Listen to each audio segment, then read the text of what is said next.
The first sign something was wrong wasn't the late nights at the office or the unexplained business trips. It wasn't even the unfamiliar cologne that lingered on his shirts, a scent I'd never purchased.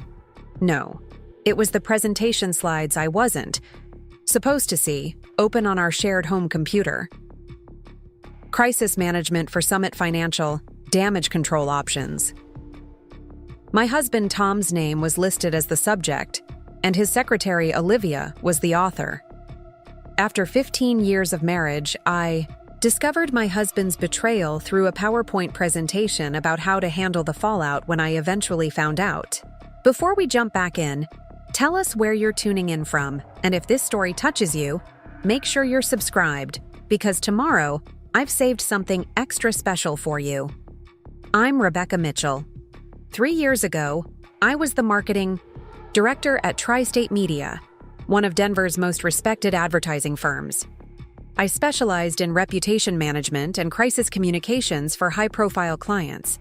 The irony isn't lost on me that I spent my days helping others navigate scandals, while being completely blind to the one unfolding in my own home.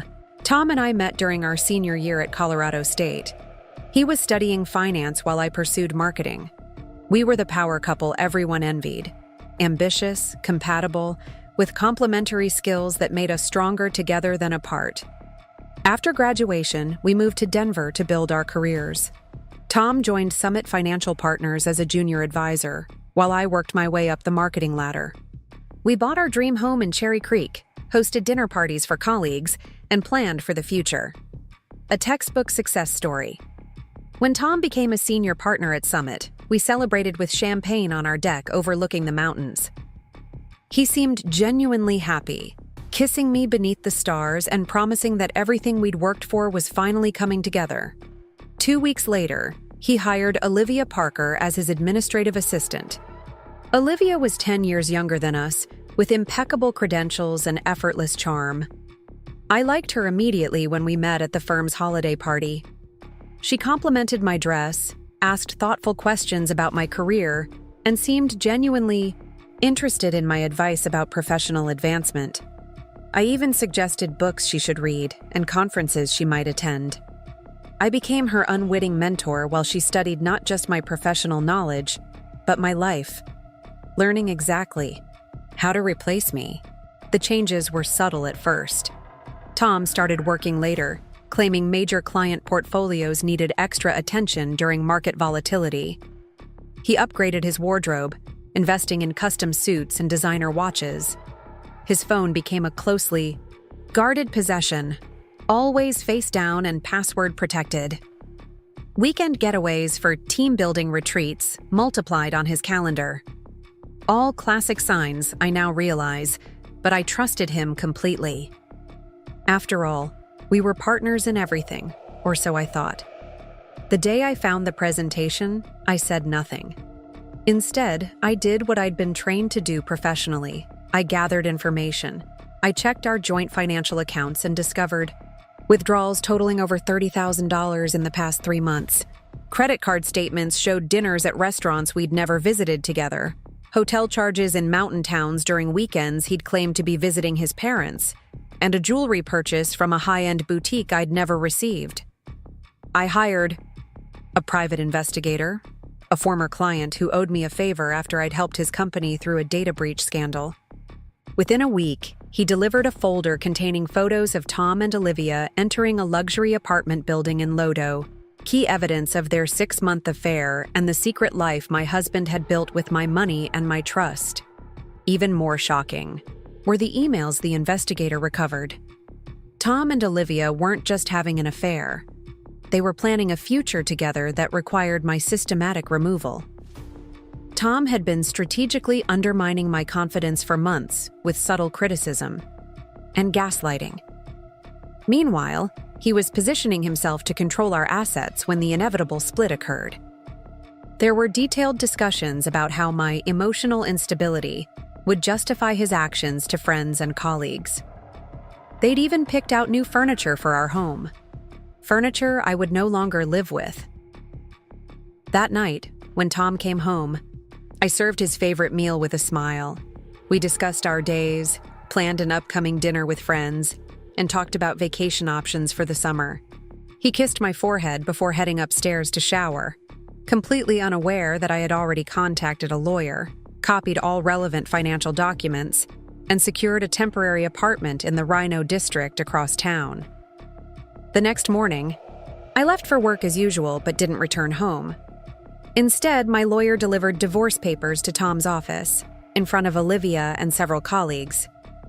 The papers detailed his infidelity with specific dates, locations, and financial records. By evening, the news had spread throughout Summit Financial Partners. Tom called me 17 times. I didn't answer once. Richard Cooper, the founder of Summit Financial, called me personally the following day. He'd been a mentor to Tom and had known me for years. "Becky, I don't know what to say except that I'm horrified," he began, his voice heavy with disappointment. "Tom's behavior violates not just your trust, but the firm's ethical standards. We're conducting our own investigation now." "Thank you, Richard," I replied, maintaining the professional composure I was known for. "I appreciate your call, but this is between Tom and me." "Actually," Richard continued, "there's more to discuss, given the circumstances and your background. In crisis management, I'd like to offer you a consulting contract to help Summit navigate this situation. Tom's actions could impact client confidence, and no one understands our clientele better than you." The irony was almost poetic. Being offered a job to manage the public relations crisis caused by my husband's affair with his secretary, I declined politely, but filed the conversation away. Richard's concern about client confidence sparked an idea that would later become the foundation of my new company. The following weeks were a blur of legal meetings, apartment hunting, and carefully controlled emotions. Tom alternated between desperate pleas for reconciliation and veiled threats about financial consequences if I pursued divorce. Through it all, I remained focused on one goal: rebuilding my life on my terms. 4 weeks after leaving our shared home, I received a call from Monica Bennett, the CEO of Colorado First Bank, one of Summit Financial's largest clients. "Rebecca, I've always respected your work," Monica began. "When I heard what happened at Summit, my first thought wasn't about the scandal, but about you. I'm looking for someone who understands both finance and communication to overhaul our marketing strategy. Would you consider consulting for us while you figure out your next move?" It wasn't charity. Monica was known for her shrewd business decisions. She recognized an opportunity to acquire talent in transition. I accepted the 3-month contract and threw myself into the work, grateful for the distraction and the opportunity to prove my value independent of my crumbling marriage. The Colorado First Bank project was transformative in unexpected ways.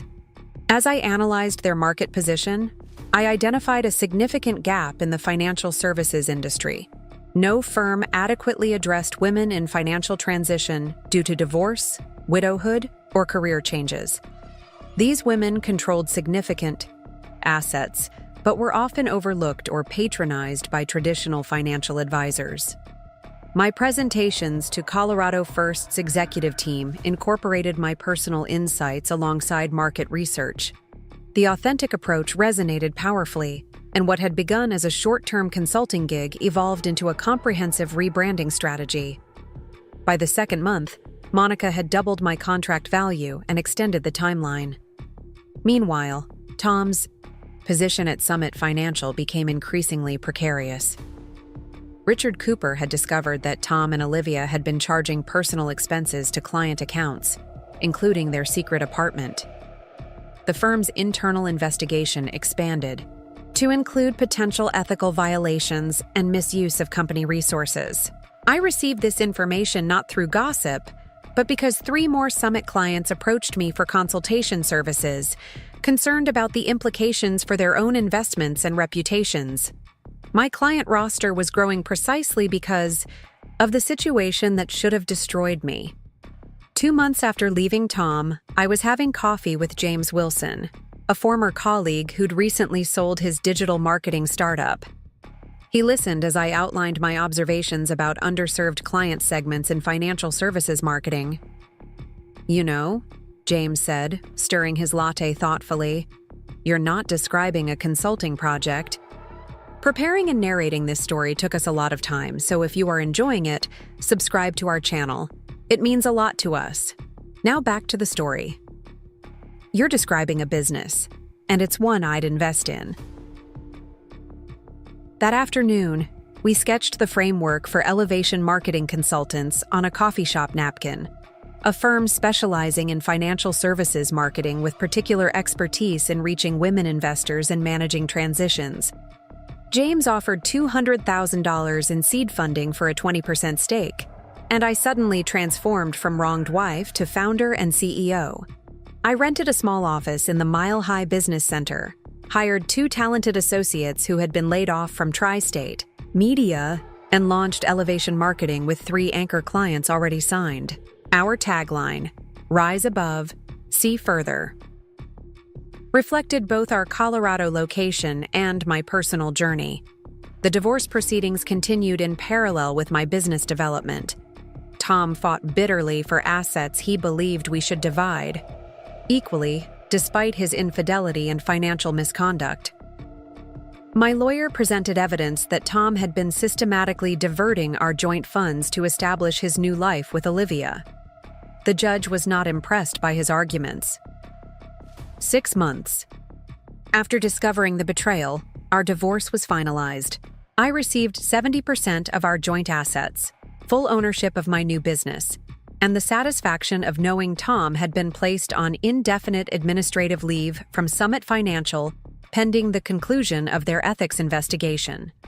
Olivia, who had expected to ascend into my life, found herself instead with a tarnished professional reputation and a partner whose golden future had tarnished considerably. They remained together, though, something I learned when I received an invitation to Richard Cooper's retirement party and saw their names together on the guest list. I attended the event with James, now my business partner and confidant.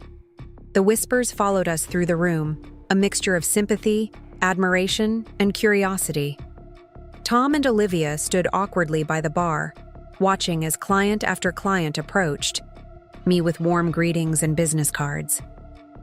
Richard took the microphone for his farewell speech, champagne in hand. After thanking his team and family, he paused, his gaze finding me in the crowd. "I want to acknowledge someone who exemplifies the resilience and integrity we value in this industry," he said. "Rebecca Mitchell has not only overcome personal challenges with remarkable grace, but has built elevation marketing into one of Denver's most innovative financial communications firms. Her success reminds us that character and vision ultimately determine our professional trajectory." The applause was deafening. From across the room, I met Tom's gaze for the first time in months. His expression was unreadable, but Olivia's was not. Pure shock mingled with the dawning realization that they had miscalculated severely. Elevation marketing continued its rapid growth. We moved to larger offices overlooking the downtown skyline.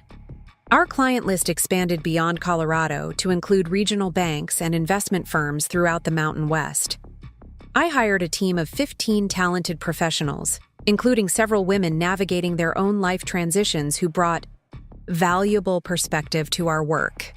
9 months after our launch, Denver Business Journal featured Elevation as an emerging company to watch. The profile included my personal story, not as a victim narrative, but as a case study in resilience and strategic thinking. The article went viral within industry circles, leading to speaking invitations and national client inquiries. Just over a year after discovering Tom's betrayal, I received a call from Sharon Maxwell, producer for KRCN's Colorado Success Stories segment. "We'd like to feature elevation marketing and your journey," she explained. "Our viewers find stories of reinvention particularly compelling, and yours is exceptional." The television interview aired on a Tuesday evening. I spoke candidly about finding opportunity in crisis, the underserved market of women investors, and the principles that guided my company's approach. I never mentioned Tom or Olivia by name. Their role in my story had diminished to merely the catalyst for my transformation. The segment concluded with a tour of our stylish offices and interviews with satisfied clients. The final shot showed me standing at our conference room window, Denver's mountains framing the skyline behind me as I explained our company's future vision. That evening, my phone lit up with congratulatory messages. Among them was a text from Richard Cooper. Tom and Olivia watched the segment together at home. She cried. He drank. Thought you should know your success is visible even to those who bet against it. I didn't respond. Their reaction was no longer relevant to my story. Today, Elevation Marketing manages communications for 17 financial institutions with combined assets of over $40 billion. We've opened a second office in Salt Lake City and are considering expansion to Phoenix. Last month, I was named one of Colorado's Women Business Leaders of the Year. The Cherry Creek house where I once lived with Tom sold 6 months ago. According to mutual friends, he and Olivia rent a small apartment in Lakewood. He finally found work with a small investment firm while she returned to administrative support at a real estate office.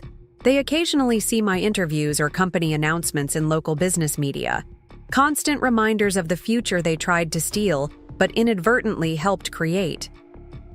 Sometimes I wonder if they realize the magnitude of their miscalculation, that, in attempting to discard me, they provided exactly the disruption I needed to build something far more valuable than the life we had shared.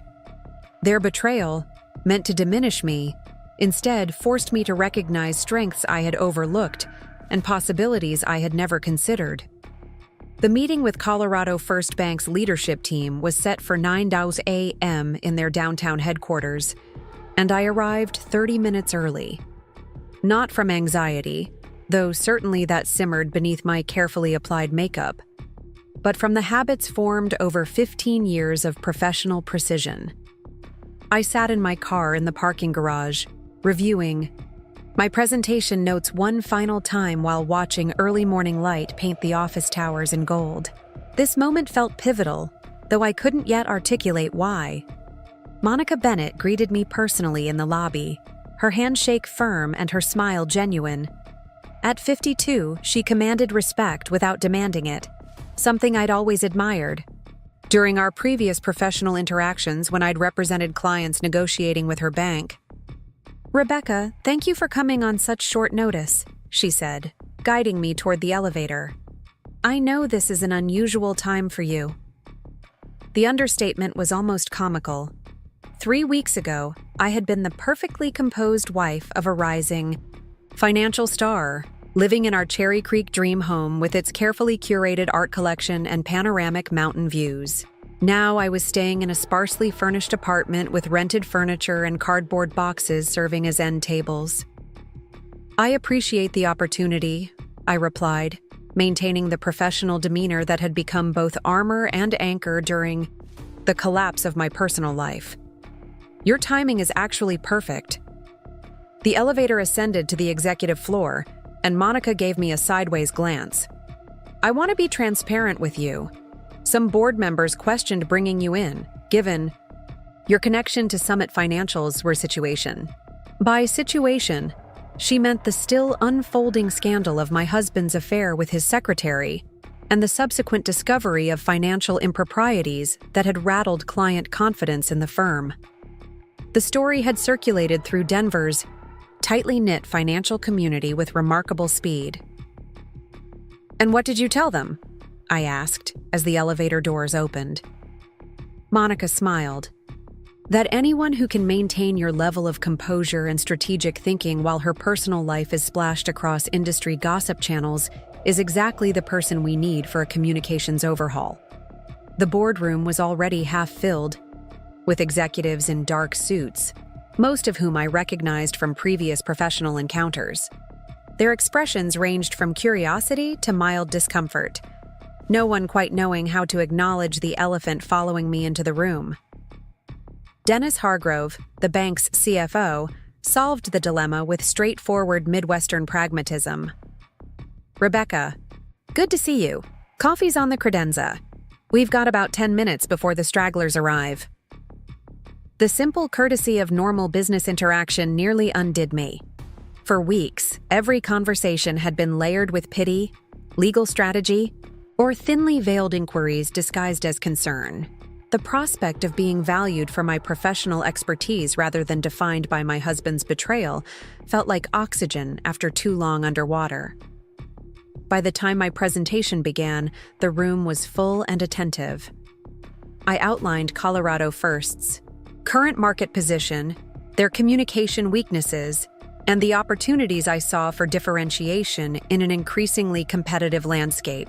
The analysis was thorough and data-driven.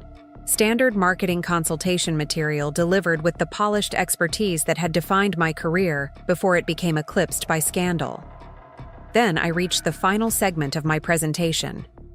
The slides shifted to demographic data I had compiled over the previous days, statistics on women controlling family finances, making investment decisions, and navigating life transitions.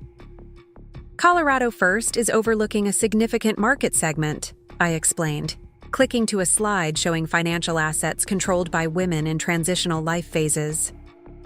Women navigating divorce, widowhood, career changes, or retirement hold over 40% of the region's investable assets.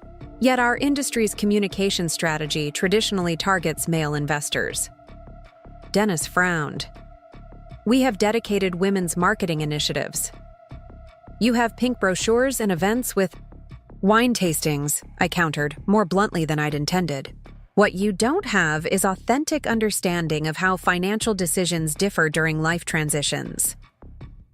The room fell silent, and I realized I'd crossed from professional analysis into personal territory. For a moment, I considered retreating to safer ground. Instead, I took a deliberate breath and continued. 3 weeks ago, I discovered my husband was having an affair with his secretary. Within days, I also discovered he had been methodically diverting our joint assets to fund their relationship. I have advanced degrees in communications and 15 years of industry experience, yet I missed the signals in my own home.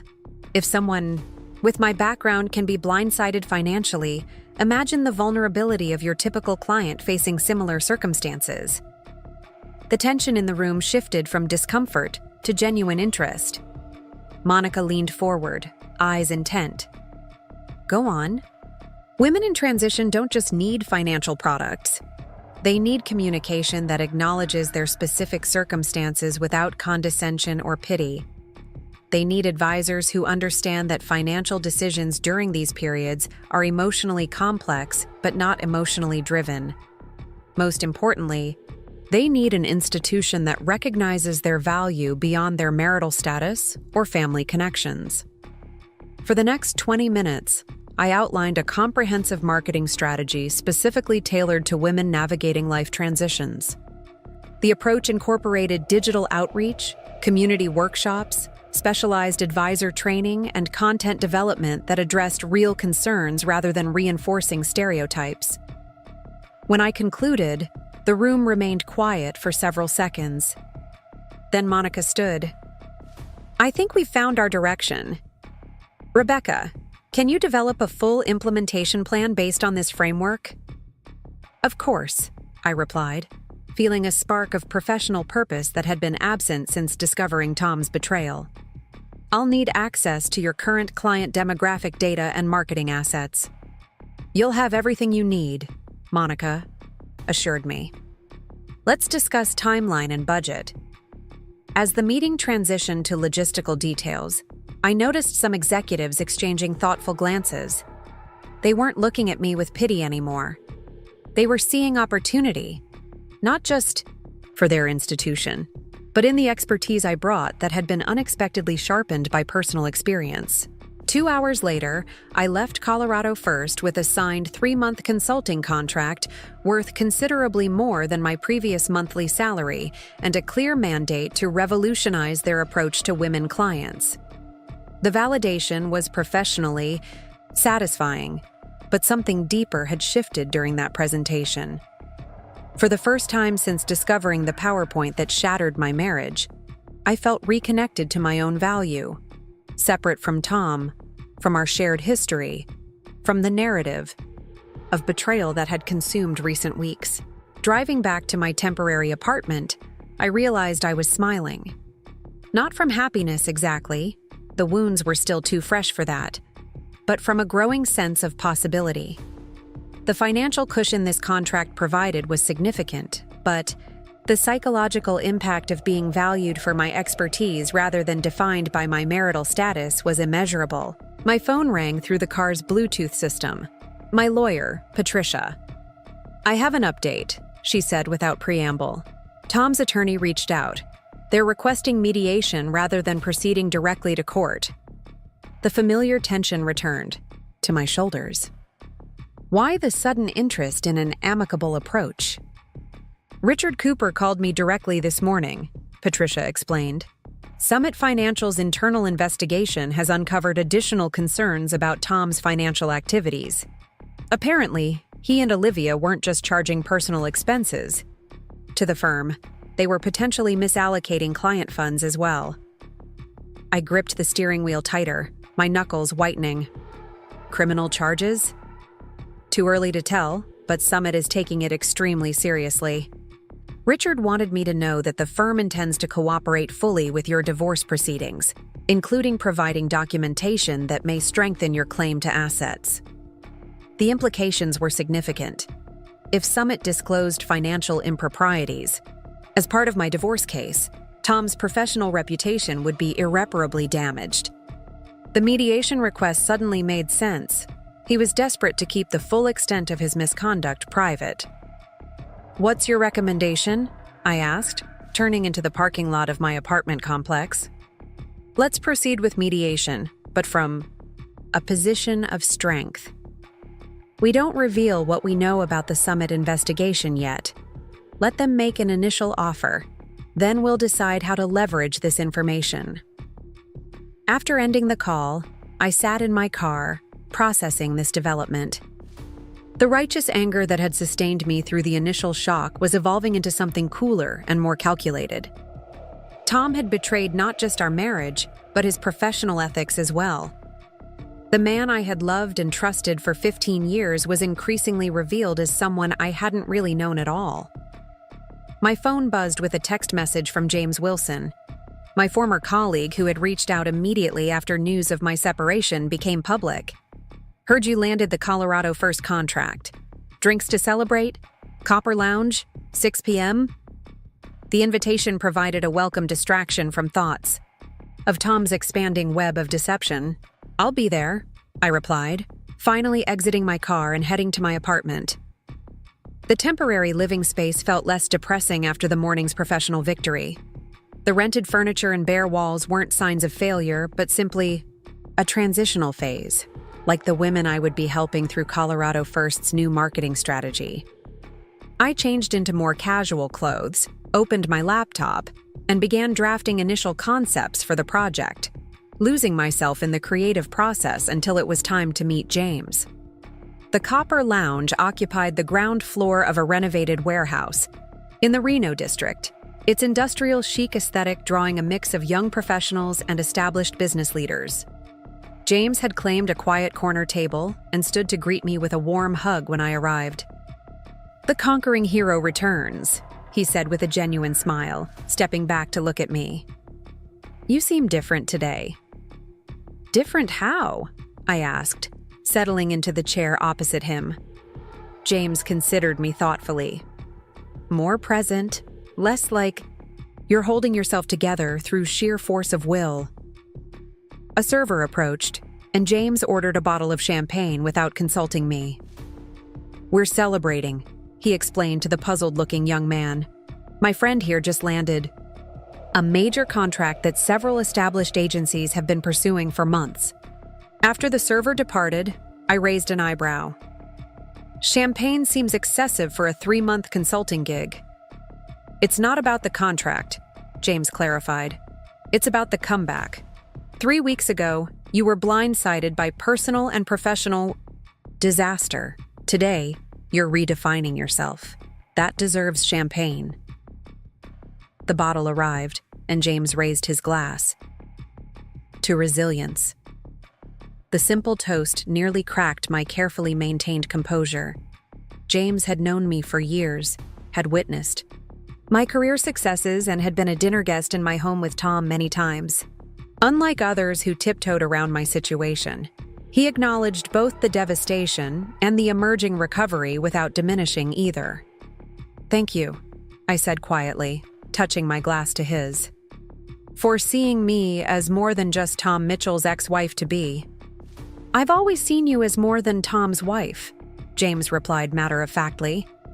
"He was lucky to have you, not the other way around.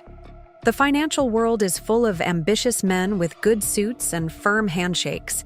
Talented strategists with genuine empathy are considerably rarer." The conversation shifted to the Colorado First project, and I found myself sharing my vision for a completely new approach to financial marketing, one that recognized life transitions as opportunities for authentic connection rather than just vulnerable periods for client acquisition. "You're onto something significant," James said, refilling our glasses.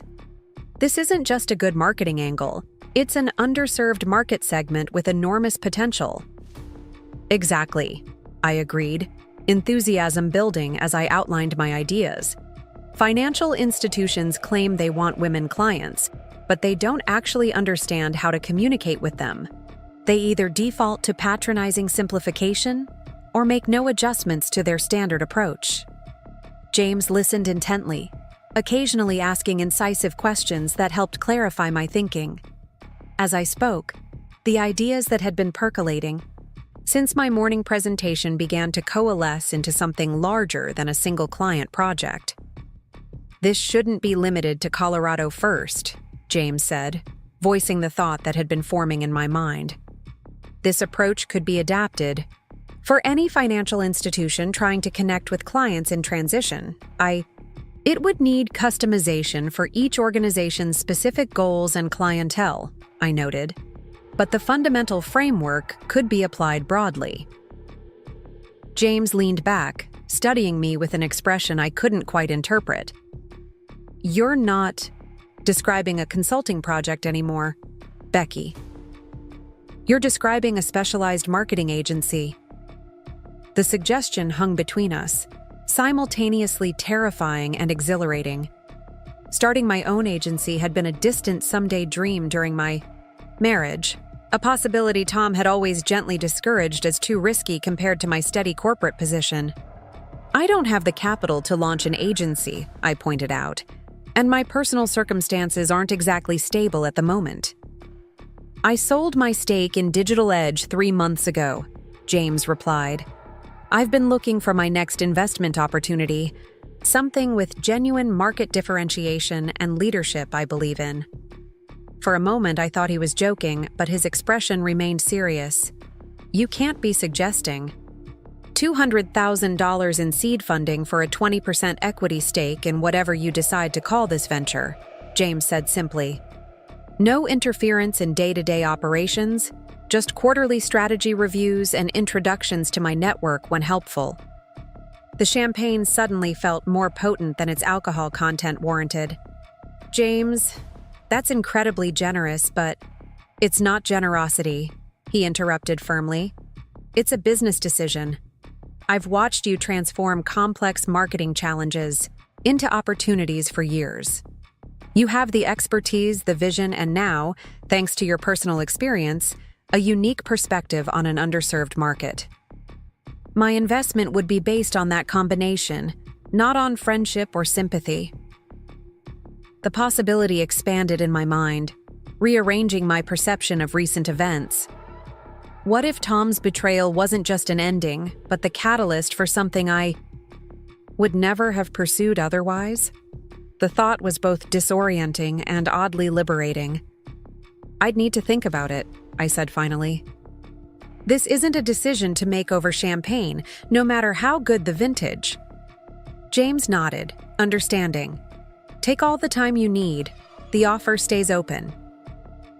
Our conversation drifted to other topics: mutual friends, industry developments, a new restaurant opening nearby. The easy exchange felt like stepping into a parallel universe where my identity wasn't defined by betrayal and dissolution. For a few hours, I was simply Rebecca Mitchell, marketing strategist, enjoying dinner with a respected colleague. When we parted ways outside the restaurant, James embraced me again. Whatever you decide about my offer, know that I believe in your capacity to rebuild, not just recover, but create something better than what was taken from you. Driving back to my apartment, I found my thoughts racing with possibilities that had seemed unimaginable that morning. The Colorado First contract provided immediate financial stability. James's investment offer created the potential for something more permanent and personally meaningful. For the first time since discovering Tom's betrayal, I was thinking about the future in terms of creation rather than survival. My phone rang just as I parked outside my apartment building. Tom's name appeared on the screen. After weeks of declining his calls, something prompted me to answer. Rebecca. His voice carried the strange intimacy of someone whose breathing, patterns I could identify in the dark. Thank you for picking up. What do you need, Tom? I kept my tone neutral, neither hostile nor encouraging. He hesitated. I wanted to talk about the mediation. My lawyer says you've agreed to meet. That's correct. I'm hoping we can handle this reasonably, he continued. There's no need for things to get unnecessarily complicated or public. The careful wording confirmed what Patricia had suggested. Tom was desperate to keep the full extent of his professional misconduct private. Just weeks ago, the revelation of his affair had seemed like the ultimate betrayal. Now, it appeared to be merely the visible portion of a much larger deception. I've always been reasonable, Tom, I replied evenly. But I won't be taken advantage of, not again. That's not, he began, then stopped. I never meant for any of this to happen. Things just escalated with Olivia. It was a mistake that spiraled out of control. The familiar pattern of minimization and deflection was so transparent now that I wondered how I'd ever missed it. Tom had always framed his choices as circumstances that happened to him rather than decisions he actively made. Was it also a mistake when you diverted our joint funds without my knowledge? I asked. Or when you charged personal expenses to Summit client accounts? Did those things just happen too? His sharp intake of breath confirmed that he hadn't expected me to know about the Summit investigation. Who told you about that? It doesn't matter. What matters is that I'm finally seeing the complete picture of our marriage and your character. The mediation will proceed as scheduled, Tom. Until then, I have nothing more to say to you. I ended the call before he could respond, a curious sense of calm settling over me. The conversation that would have devastated me weeks ago now felt like the final confirmation I needed to move forward without looking back. Inside my apartment, I opened my laptop and began creating a new document. At the top, I typed Elevation, Marketing Consultants, Business Plan. The name had come to me during the drive home, reflecting both Colorado's topography and the upward trajectory I envisioned for myself and the clients I would serve. As the night deepened around my small, temporary apartment, I outlined a business model focused specifically on financial institutions seeking to connect with clients in transition. The specialization would differentiate us from general marketing agencies, while our authentic understanding of life transitions would provide an edge traditional financial marketers lacked. By dawn, I had a comprehensive first draft, complete, with service offerings, pricing structure, potential client profiles, and implementation timelines. The work had flowed with an energy and clarity I hadn't experienced in years, unhindered by the small compromises and adjustments I'd habitually made to accommodate Tom's preferences and opinions. I saved the document, closed my laptop, and moved to the apartment's small balcony to watch the sunrise illuminate Denver's skyline. The city was waking up, people beginning their morning commutes, cafes opening their doors, the rhythm of ordinary life continuing despite the extraordinary reshaping of my personal landscape. 3 weeks ago, discovering Tom's betrayal had felt like the end of everything I had built. Standing on that balcony, watching dawn light transform the city, I recognized it instead as a painful but necessary clearing of ground, making space for something entirely new to grow. The morning of EI, the mediation arrived with a clarity that felt almost ceremonial. I selected my outfit with deliberate care. A charcoal gray suit that communicated seriousness without severity, paired with a silk blouse in deep teal that had always drawn compliments for bringing out my eyes. Professional, polished, but distinctly my own style rather than the careful coordination with Tom's wardrobe that had been my habit for 15 years.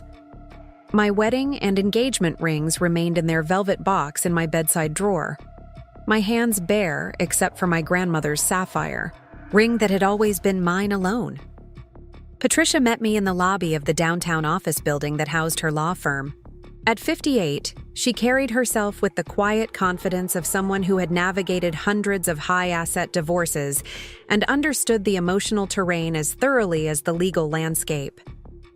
"How are you feeling?" she asked, guiding me toward the elevator. "Surprisingly steady," I replied, realizing it was true.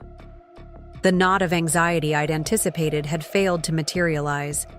In its place was a focused clarity about what I needed to achieve today. "Remember our strategy," Patricia reminded me as the elevator ascended. "Let them make the initial offer. Say as little as possible. Your financial documentation speaks for itself. We don't need emotional appeals or accusations." The mediation room was deliberately neutral territory, neither Patricia's office nor that of Tom's attorney, Gregory Walsh. The space was designed for precisely this purpose, with a long conference table, comfortable chairs, and absolutely nothing on the pale walls that might distract from the difficult conversations unfolding within them. Tom and Gregory were already seated when we arrived. My husband, soon-to-be ex-husband, looked simultaneously familiar and foreign. The navy suit, crisp white shirt, and burgundy tie were exactly what I would have expected him to select for such an occasion. But subtle changes revealed the strain of recent weeks. Slight weight loss that left his face more angular, shadows beneath eyes that avoided direct contact with mine, the absence of the confident posture that had been his signature in professional settings. The mediator, a retired family court judge named Eleanor Winters, introduced herself and outlined the day's objectives. "We're here to reach an equitable division of assets and, hopefully, avoid protracted litigation that would benefit neither party. I'll ask each side to present their initial position, then we'll work toward finding acceptable middle ground." Gregory began with a presentation that nearly made me laugh despite the gravity of the situation. According to Tom's attorney, the 15-year marriage had been an equal partnership with corresponding equal contributions to all assets. Tom regretted his personal indiscretion, but maintained that it should have no bearing on financial settlements. He was offering a straightforward 50-50 division of all marital assets, with him retaining the Cherry Creek house and its substantial mortgage, while I would receive equivalent liquid assets. It was exactly the opening position Patricia had predicted. Reasonable sounding on the surface, but completely disconnected from both legal precedent in cases involving infidelity and the documented financial improprieties we had uncovered. When Gregory finished, all eyes turned to Patricia, who simply slid a bound document across the table to each person. Our response is straightforward. Given the documented diversion of marital assets and the additional considerations outlined in Section 3, our position is that Ms. Mitchell should receive 75% of all marital assets, full ownership of her new consulting firm, and exclusive rights to her client relationships developed during the marriage. I watched Tom as he flipped through the document, his expression shifting from dismissive confidence to growing alarm as he reached the section detailing his financial activities. The color drained from his face when he encountered copies of bank statements showing transfers to the apartment he had leased for meeting Olivia, credit card statements revealing jewelry purchases and weekend getaways, and, most damaging, internal. Summit financial documents showing client account discrepancies that aligned precisely with his personal expenditures. Gregory leaned close to whisper urgently in Tom's ear, their heads bent together over the damning evidence. The mediator reviewed her copy with professional neutrality, though her raised eyebrows suggested she recognized the strength of our position. Perhaps, Judge Winters suggested after several tense minutes, the parties would benefit from separate conversations before continuing. Tom and Gregory retreated to a smaller adjacent room, while Patricia and I remained at the conference table. As soon as the door closed behind them, Patricia allowed herself a small, satisfied smile. "His face when he hit page 17, she murmured. "I don't think he realized you had access to the Summit investigation findings." "Richard Cooper has been surprisingly forthcoming," I acknowledged. "I think he feels partially responsible for promoting Tom without recognizing the character flaws that made him susceptible to this kind of behavior. Whatever his motivation, the documentation is extremely helpful to our position. Walsh knows they're in a weak negotiating position. Now, when Tom and Gregory returned 40 minutes later, the shift in dynamics was palpable. The confident attorney who had presented their opening position was now subdued and businesslike. Tom himself seemed somehow diminished, his shoulders slightly rounded as if under invisible weight. "We'd like to present a revised proposal," Gregory announced without preamble. Mr. Mitchell acknowledges the special circumstances of this dissolution and is prepared to accept a 60-40 division in Ms. Mitchell's favor, with her retaining full ownership of her new business venture. Patricia didn't even glance my way before responding. "That's insufficient given the documentation we've provided. Ms. Mitchell will accept no less than 70-30, plus compensation for legal fees necessitated by Mr. Mitchell's deliberate concealment of financial activities." The negotiations continued. Through the afternoon, each side adjusting positions incrementally. I remained largely silent, speaking only when directly addressed. This wasn't from intimidation or emotion, but strategic choice. My very presence was a reminder of the human cost of Tom's decisions, more effective than any accusatory statement could be. By late afternoon, we had reached terms that Patricia deemed acceptable. I would receive 70% of our marital assets, full ownership of Elevation Marketing Consultants, and a structured settlement for the funds Tom had diverted to support his relationship with Olivia. He would retain the Cherry Creek house but would need to refinance to remove my name from the mortgage within 90 days. As the mediator and attorneys finalized the documentation, Tom approached me directly for the first time that day. "Can we speak privately for a moment?" I considered refusing, but decided that closure might be valuable for my own emotional process. With a nod to Patricia, I followed Tom to a small seating area at the end of the hallway, maintaining careful physical distance between us. "I know you won't believe this," he began, his voice low and strained. "But I never intended things to go this far. With Olivia, with the money, it started as something small and just escalated." "That seems to be a pattern with you," I observed neutrally. "Small ethical compromises that grow until they consume everything of value." He flinched at the accuracy of the assessment. "Summit is terminating me. Richard called this morning.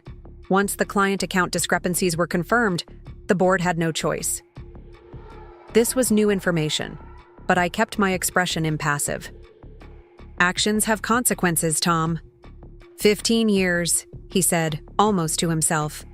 15 years of building a reputation, a career, a life, gone in a matter of weeks. "Not gone," I corrected him. "Traded. You made a series of conscious choices to trade what we built for something you thought would be more exciting or fulfilling. The fact that the trade isn't working out as you hoped doesn't make it any less deliberate." Tom looked at me then, really looked at me, perhaps for the first time in years. "You've changed," he said, sounding both surprised and slightly unsettled. "There's something different about you." "Clarity," I replied simply. "I see everything more clearly now, including myself." We returned to the conference room where the final agreements awaited our signatures. Each page requiring my authorization felt like a step further from the life I had expected to live and deeper into one I was creating on entirely new terms. When the last document was signed, Patricia gathered our copies while Judge Winters officially concluded the mediation. "Congratulations," Patricia said quietly as we left the building. "I know this isn't a victory in the traditional sense, but the settlement is extremely favorable, especially given the circumstances." I paused on the sidewalk, looking up at the clear Colorado sky stretching blue and limitless above the city skyline. "It feels less like an ending and more like a threshold," I admitted. "For the first time in months, maybe years, I'm making decisions based solely on what I want, rather than navigating around someone else's needs and preferences." Patricia smiled with genuine warmth. "That's the perspective that makes me believe elevation marketing will succeed. You're seeing opportunity where others would see only loss." Driving back to my apartment, I allowed myself to fully process what had just transpired. My marriage was officially ending. The financial foundation of my adult life had been reconfigured. My professional identity was transforming from senior executive to entrepreneur. By any objective measure, I was in the midst of seismic personal upheaval. Yet the overwhelming emotion wasn't grief or anxiety, but a surprising sense of expansiveness, as if constraints I hadn't even recognized were suddenly removed. The upcoming weeks would be challenging, filled with practical details of separation and business launching. But for the first time, those challenges felt like steps forward rather than obstacles to overcome. I pulled into the parking lot of the Mile High Business Center, a renovated industrial building in the Rhino district that housed a mix of established companies and emerging ventures. James had mentioned available office space here during our dinner conversation, and I'd arranged to tour the facility before making a decision about his investment offer. The building manager, Sophia Rodriguez, met me in the lobby. In her early 60s, with silver-streaked dark hair and efficient movements, she projected capable warmth as she extended her hand. "Ms. Mitchell, I'm Sophia. James Wilson mentioned, you might be interested in our third-floor suite." "Just exploring options at this point," I clarified, following her toward the elevator. "I'm in the early planning stages for a specialized marketing consultancy." Sophia nodded as we ascended. "James spoke highly of your concept.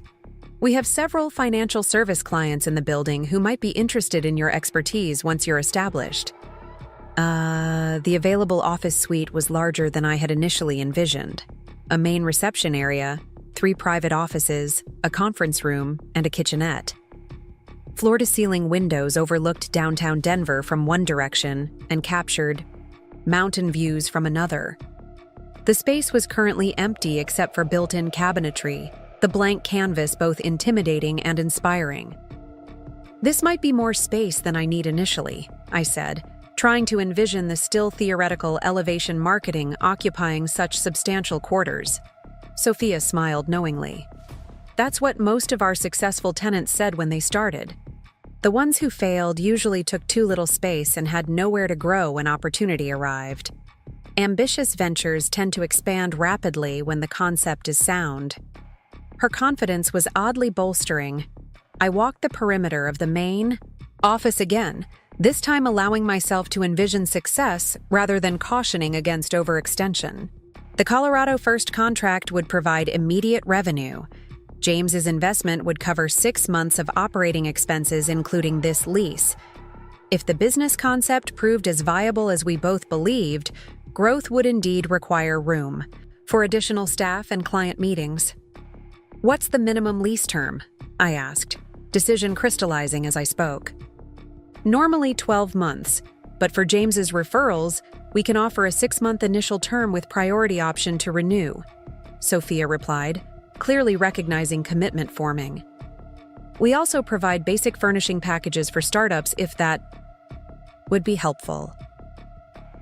2 hours later, I left the Mile High Business Center with a signed lease agreement, furniture delivery scheduled for the following week, and a set of keys to what would become Elevation Marketing Consultants' headquarters. The speed of the decision would have been unthinkable during my marriage, where major commitments required weeks of discussion and Tom's inevitable adjustments to any plan I proposed. Driving to meet James for our scheduled coffee, I felt a curious lightness, not from avoidance of difficult realities, but from embracing forward momentum despite them. The mediation that morning had formally concluded one chapter of my life. The lease signing had tangibly initiated another.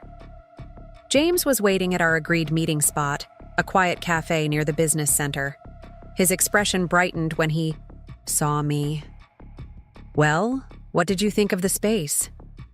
"I signed a 6-month lease," I replied, unable to suppress a smile at his obvious delight. "And I've decided to accept your investment offer, assuming the terms we discussed still stand." "Absolutely," James confirmed immediately. $200,000 for 20% equity, with quarterly strategy reviews and network introductions as needed. I can have the paperwork ready by tomorrow. "There's one condition," I added, surprising myself with the firmness in my voice. "I want absolute clarity that this is a business investment, not a personal rescue. If at any point you feel the company isn't performing adequately, you address it directly as an investor would with any underperforming asset." James studied me thoughtfully. "You're concerned I might treat this differently because of our friendship and your current circumstances. I need to know this venture succeeds or fails on its genuine merit," I explained. "Not because someone felt sorry for me after Tom's betrayal." "Fair enough," James agreed. "I accept your condition. This is a business investment in a concept I believe has exceptional potential, led by an executive whose strategic capabilities I've witnessed firsthand. Your personal situation is irrelevant to my decision, except insofar as it's given you insight into an underserved market segment." The unequivocal statement settled something important for me. Elevation marketing would be built on solid foundation, not as reaction to betrayal or emotional compensation for personal loss, but as a legitimate business opportunity recognized by an experienced investor. "Then we have a deal," I said, extending my hand formally across the table. James shook it with equal seriousness, then broke into a grin. "I believe this calls for a proper celebration. Dinner tonight? I know several people who should meet the founder and CEO of Denver's newest specialized marketing firm." The next 3 weeks passed in a blur of focused activity. The office space transformed from empty rooms to functional headquarters with modern, minimalist furnishings that reflected the clean efficiency I envisioned for the company's approach. James introduced me to his network of financial industry contacts, resulting in 2 additional client consultations.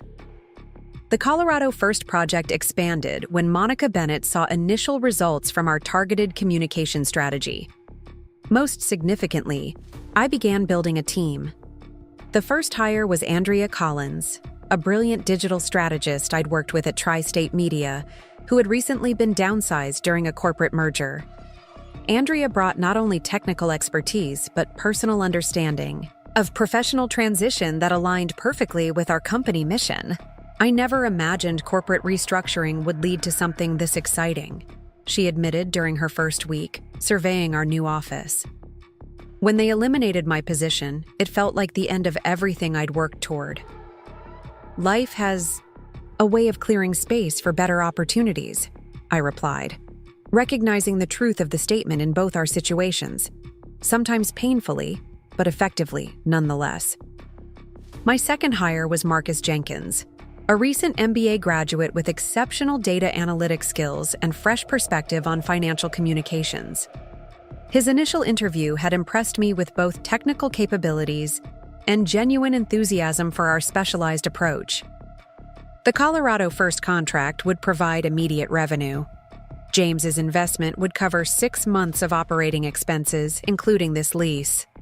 If the business concept proved as viable as we both believed, growth would indeed require room for additional staff and client meetings. "What's the minimum lease term?" I asked, decision crystallizing as I spoke. "Normally 12 months, but for James's referrals, we can offer a 6-month initial term with priority option to renew," Sophia replied, clearly recognizing commitment forming. "We also provide basic furnishing packages for startups, if that would be helpful." 2 hours later, I left the Mile High Business Center with a signed lease agreement, furniture delivery scheduled for the following week, and a set of keys to what would become Elevation Marketing Consultants' headquarters. The speed of the decision would have been unthinkable during my marriage, where major commitments required weeks of discussion and Tom's inevitable adjustments to any plan I proposed. Driving to meet James for our scheduled coffee, I felt a curious lightness, not from avoidance of difficult realities, but from embracing forward momentum despite them. The mediation that morning had formally concluded one chapter of my life. The lease signing had tangibly initiated another. James was waiting at our agreed meeting spot, a quiet cafe near the business center. His expression brightened when he saw me. "Well, what did you think of the space?" "I signed a 6-month lease," I replied, unable to suppress a smile at his obvious delight. "And I've decided to accept your investment offer, assuming the terms we discussed still stand." "Absolutely," James confirmed immediately. $200,000 for 20% equity, with quarterly strategy reviews and network introductions as needed. I can have the paperwork ready by tomorrow. "There's one condition," I added, surprising myself with the firmness in my voice. "I want absolute clarity that this is a business investment, not a personal rescue. If at any point you feel the company isn't performing adequately, you address it directly as an investor would with any underperforming asset." James studied me thoughtfully. "You're concerned I might treat this differently because of our friendship and your current circumstances. I need to know this venture succeeds or fails on its genuine merit," I explained. "Not because someone felt sorry for me after Tom's betrayal." "Fair enough," James agreed. "I accept your condition. This is a business investment in a concept I believe has exceptional potential, led by an executive whose strategic capabilities I've witnessed firsthand. Your personal situation is irrelevant to my decision, except insofar as it's given you insight into an underserved market segment." The unequivocal statement settled something important for me. Elevation marketing would be built on solid foundation, not as reaction to betrayal or emotional compensation for personal loss, but as a legitimate business opportunity recognized by an experienced investor. "Then we have a deal," I said, extending my hand formally across the table. James shook it with equal seriousness, then broke into a grin. "I believe this calls for a proper celebration. Dinner tonight? I know several people who should meet the founder and CEO of Denver's newest specialized marketing firm." The next 3 weeks passed in a blur of focused activity. The office space transformed from empty rooms to functional headquarters with modern, minimalist furnishings that reflected the clean efficiency I envisioned for the company's approach. James introduced me to his network of financial industry contacts, resulting in 2 additional client consultations. The Colorado First project expanded when Monica Bennett saw initial results from our targeted communication strategy. Most significantly, I began building a team. The first hire was Andrea Collins, a brilliant digital strategist I'd worked with at Tri-State Media, who had recently been downsized during a corporate merger. Andrea brought not only technical expertise, but personal understanding of professional transition that aligned perfectly with our company mission. "I never imagined corporate restructuring would lead to something this exciting," she admitted during her first week, surveying our new office. "When they eliminated my position, it felt like the end of everything I'd worked toward. Life has a way of clearing space for better opportunities," I replied, recognizing the truth of the statement in both our situations. Sometimes painfully, but effectively nonetheless. My second hire was Marcus Jenkins, a recent MBA graduate with exceptional data analytics skills and fresh perspective on financial communications. His initial interview had impressed me with both technical capabilities and genuine enthusiasm for our specialized approach. Traditional financial marketing targets customer demographics, he'd explained, displaying a research presentation he'd prepared specifically for our meeting. Your concept targets customer mindsets during specific life transitions. It's a completely different framework with much higher engagement potential. With Andrea and Marcus on board, elevation marketing began taking shape as more than just a concept born from personal crisis. Our daily strategy sessions produced innovative approaches to financial communications that genuinely addressed the emotional and practical realities of clients navigating major life changes. The significance of this evolution wasn't lost on me. 3 months earlier, I had defined myself primarily as Tom Mitchell's wife and marketing director at Tri-State Media. Now, I was Rebecca Mitchell, founder and CEO of a specialized consultancy with growing industry recognition. The transition hadn't erased the pain of betrayal, but it had transformed its meaning, from devastating endpoint to unexpected catalyst. 6 weeks after the mediation, I received an unexpected invitation to Richard Cooper's retirement party. As Summit Financial's founder and Tom's longtime mentor, Richard had been caught in the uncomfortable position of addressing both personnel issues and potential legal implications of Tom's misconduct. Our communications since the separation had been primarily related to documentation for my divorce proceedings. The formal invitation arrived at my office rather than my former home address, suggesting Richard had made a point of tracking my professional development. The handwritten note enclosed was brief but meaningful. Your presence would be particularly significant to me during this transition. RC. I hesitated before accepting. The event would undoubtedly include several Summit executives who knew about Tom's affair and dismissal. More concerning was the possibility that Tom himself might attend, possibly with Olivia. The prospect of seeing them together publicly for the first time created a flutter of anxiety I hadn't experienced in weeks. After careful consideration, I RSVP'd affirmatively. Avoiding the celebration out of personal discomfort would concede professional territory unnecessarily. Moreover, Richard had been supportive during a difficult period, providing crucial documentation that strengthened my position during divorce proceedings. His retirement represented the end of an era in Denver's financial community, an event worth acknowledging regardless of uncomfortable personal connections. The evening of the retirement gala arrived with perfect early autumn weather, cool enough for formal attire, but pleasant enough for the rooftop venue at one of Denver's most exclusive downtown hotels. I selected a dress that balanced professional appropriateness with confident elegance, a deep emerald sheath with subtle metallic threading that caught light with each movement.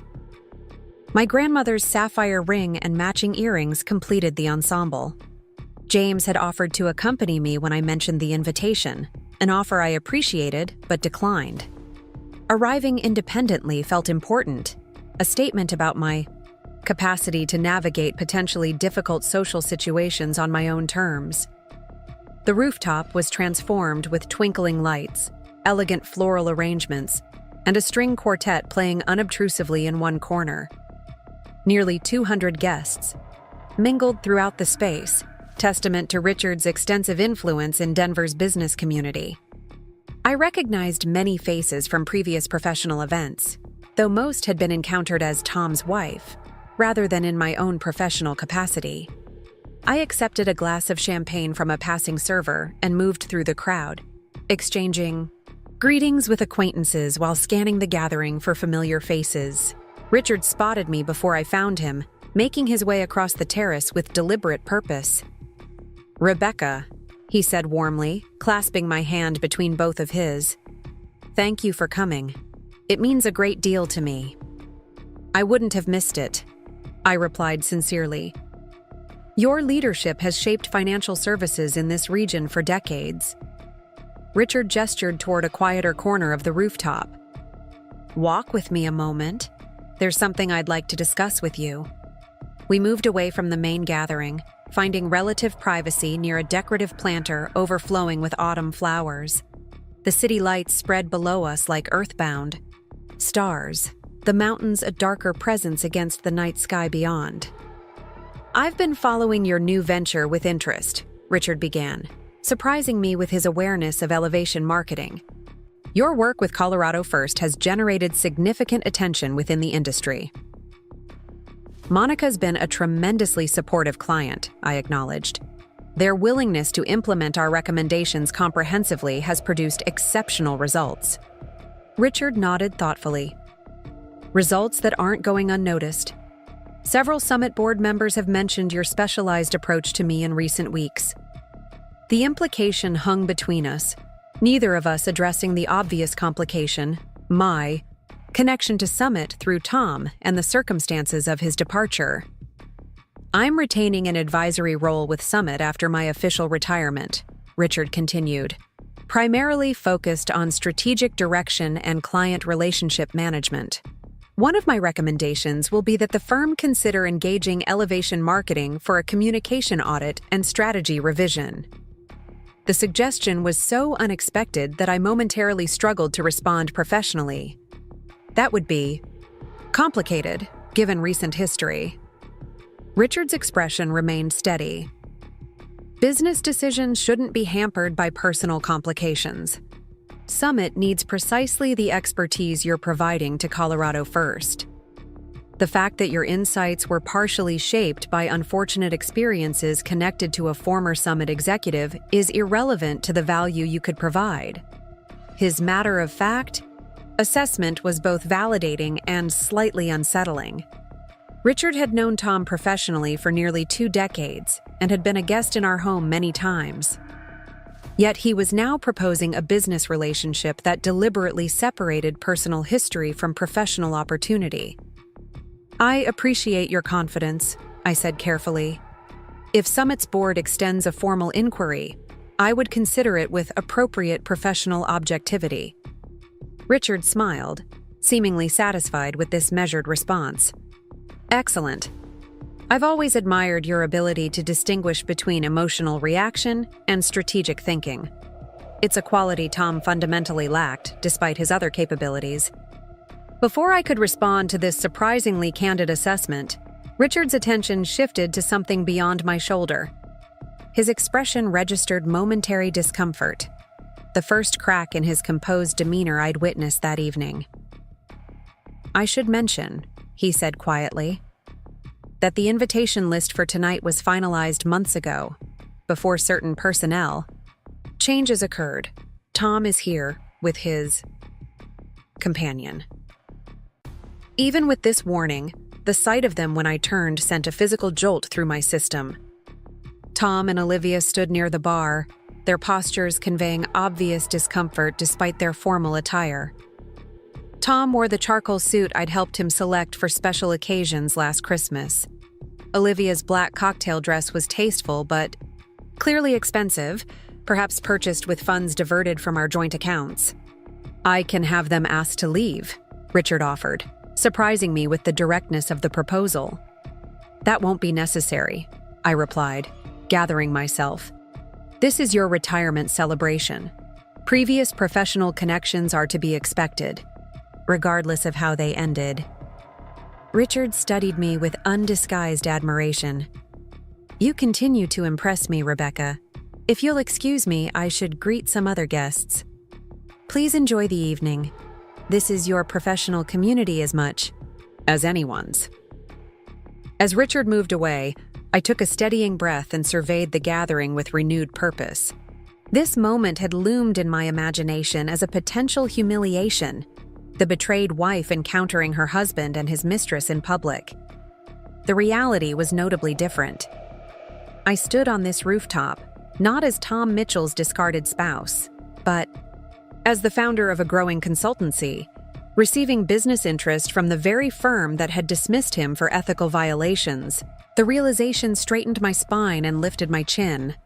When I caught Tom watching me from across the terrace, his expression a complex mixture of emotions I no longer felt obligated to decipher, I met his gaze directly before deliberately, turning away to engage with a group of financial executives nearby. The conversation flowed easily into discussion of market trends and communication challenges. When one executive mentioned having heard about my specialized approach to clients, in transition, I provided a concise overview of Elevation Marketing's framework. Business cards were exchanged, potential meetings suggested. Throughout, I remained acutely aware of Tom and Olivia's presence, but refused to allow that awareness to diminish my professional engagement. Later, as Richard delivered his retirement speech from a small podium, I stood among respected colleagues rather than shrinking at the periphery. The painful chapter Tom had written in my life was undeniably part of my story, but it no longer defined the narrative. What had begun as betrayal had transformed into unexpected opportunity, not through magical thinking or denial, but through deliberate reclaiming of my own capabilities and worth. As applause followed Richard's closing remarks, I glanced once more across the gathering. Tom and Olivia had positioned themselves near an exit, their body language suggesting imminent departure. For a moment, our eyes met across the crowd. I didn't smile or nod, but neither did I look away. The exchange lasted only seconds, yet communicated volumes. I was neither destroyed nor defined by his betrayal. I had moved forward while he remained entangled in the consequences of his choices. When they slipped away during the subsequent champagne toast, their departure created no ripple in the celebration continuing around me. They had become peripheral characters in a story that was increasingly, decisively, my own. 3 months after, launching Elevation Marketing Consultants, I stood in our office reviewing final preparations for our most significant presentation to date.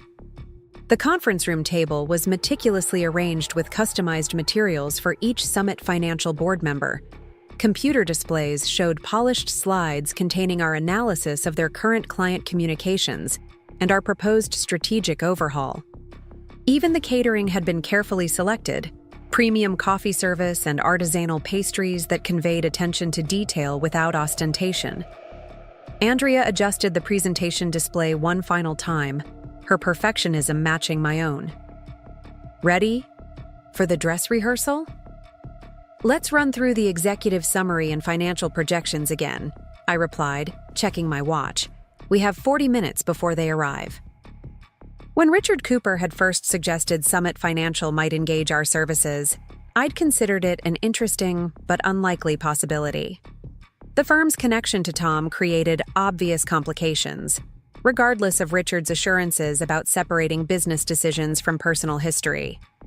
Yet 6 weeks after his retirement party, Summit's new CEO had contacted me directly, requesting a formal proposal for communication strategy development. The initial scoping conversations had been predictably uncomfortable, with carefully crafted language navigating around Tom's absence and my former connection to the firm. I had approached these preliminary meetings with rigorous professionalism, focusing exclusively on Summit's current challenges rather than its recent internal turmoil. Gradually, the awkwardness had receded as the firm's leadership recognized the unique value Elevation Marketing offered, particularly our specialized approach to clients experiencing significant life transitions.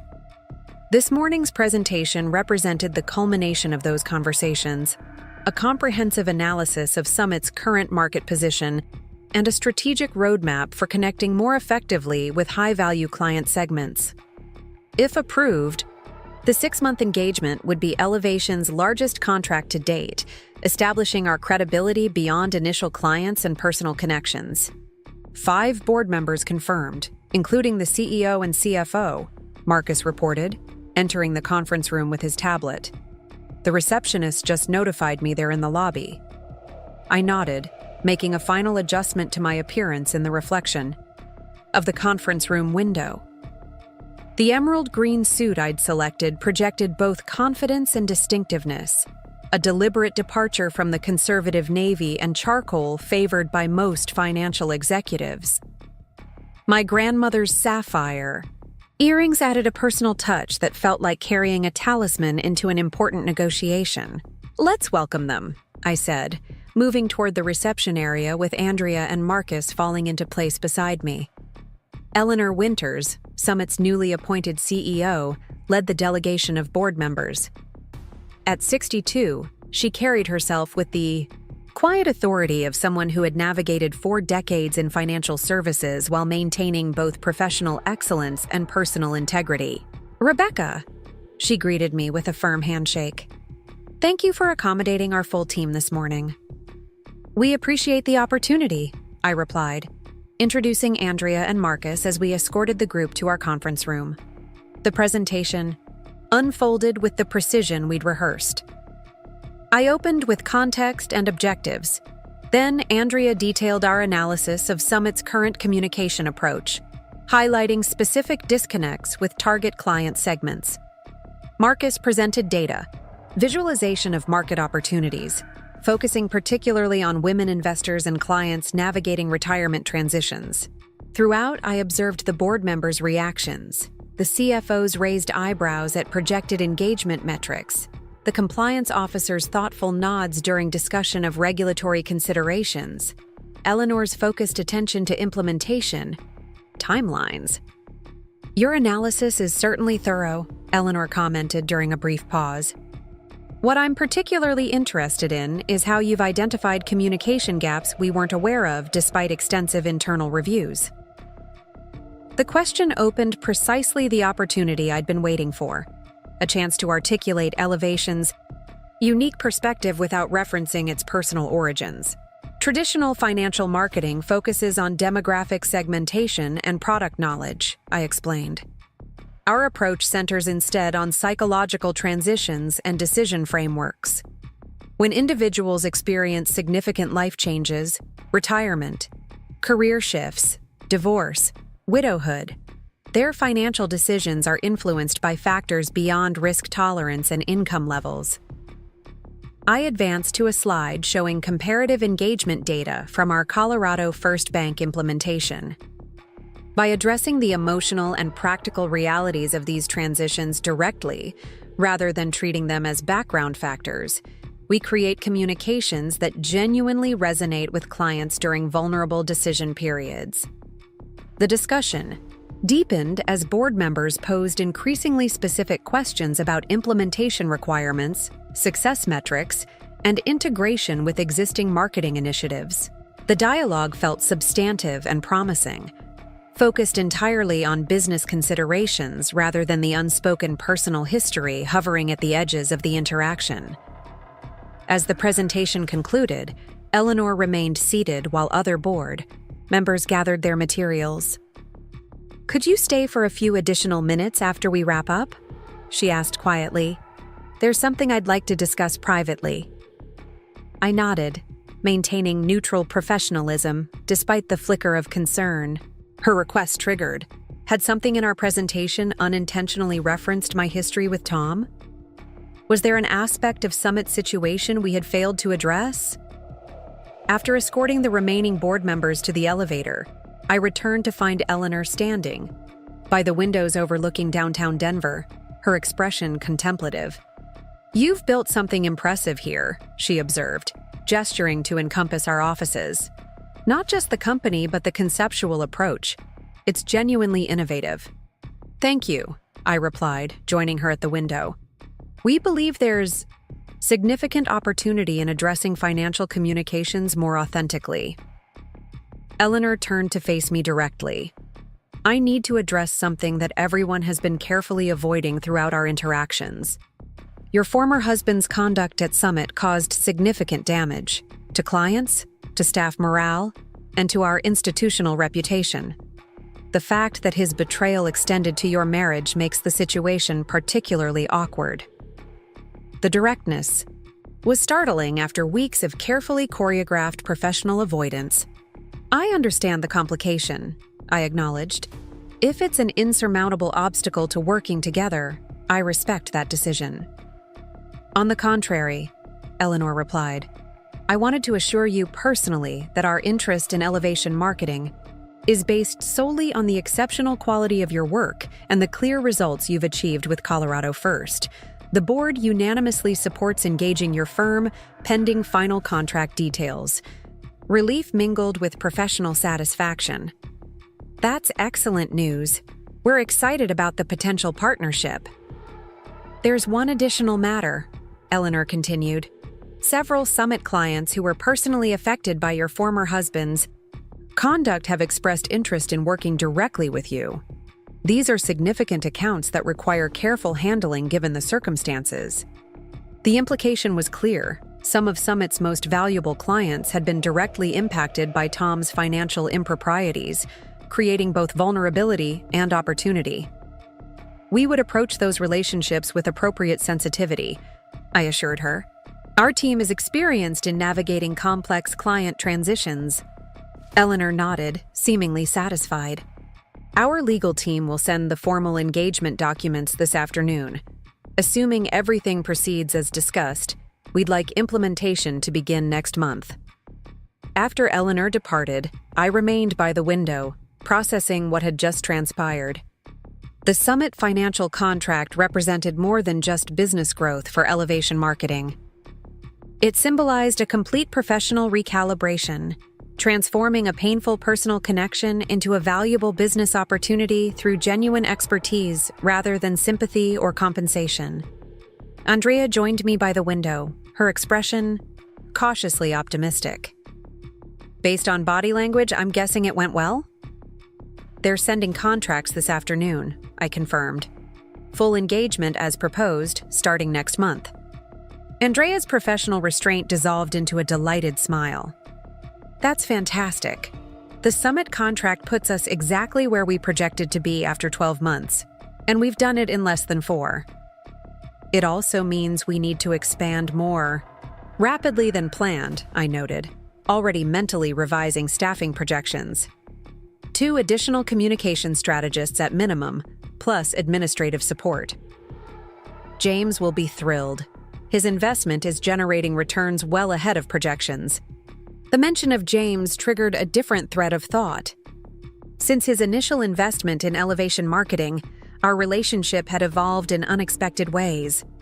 What had begun as professional collaboration increasingly included personal dimensions, dinners that extended beyond business discussions, shared interests in art and literature, a deepening friendship that occasionally hinted at potential for more.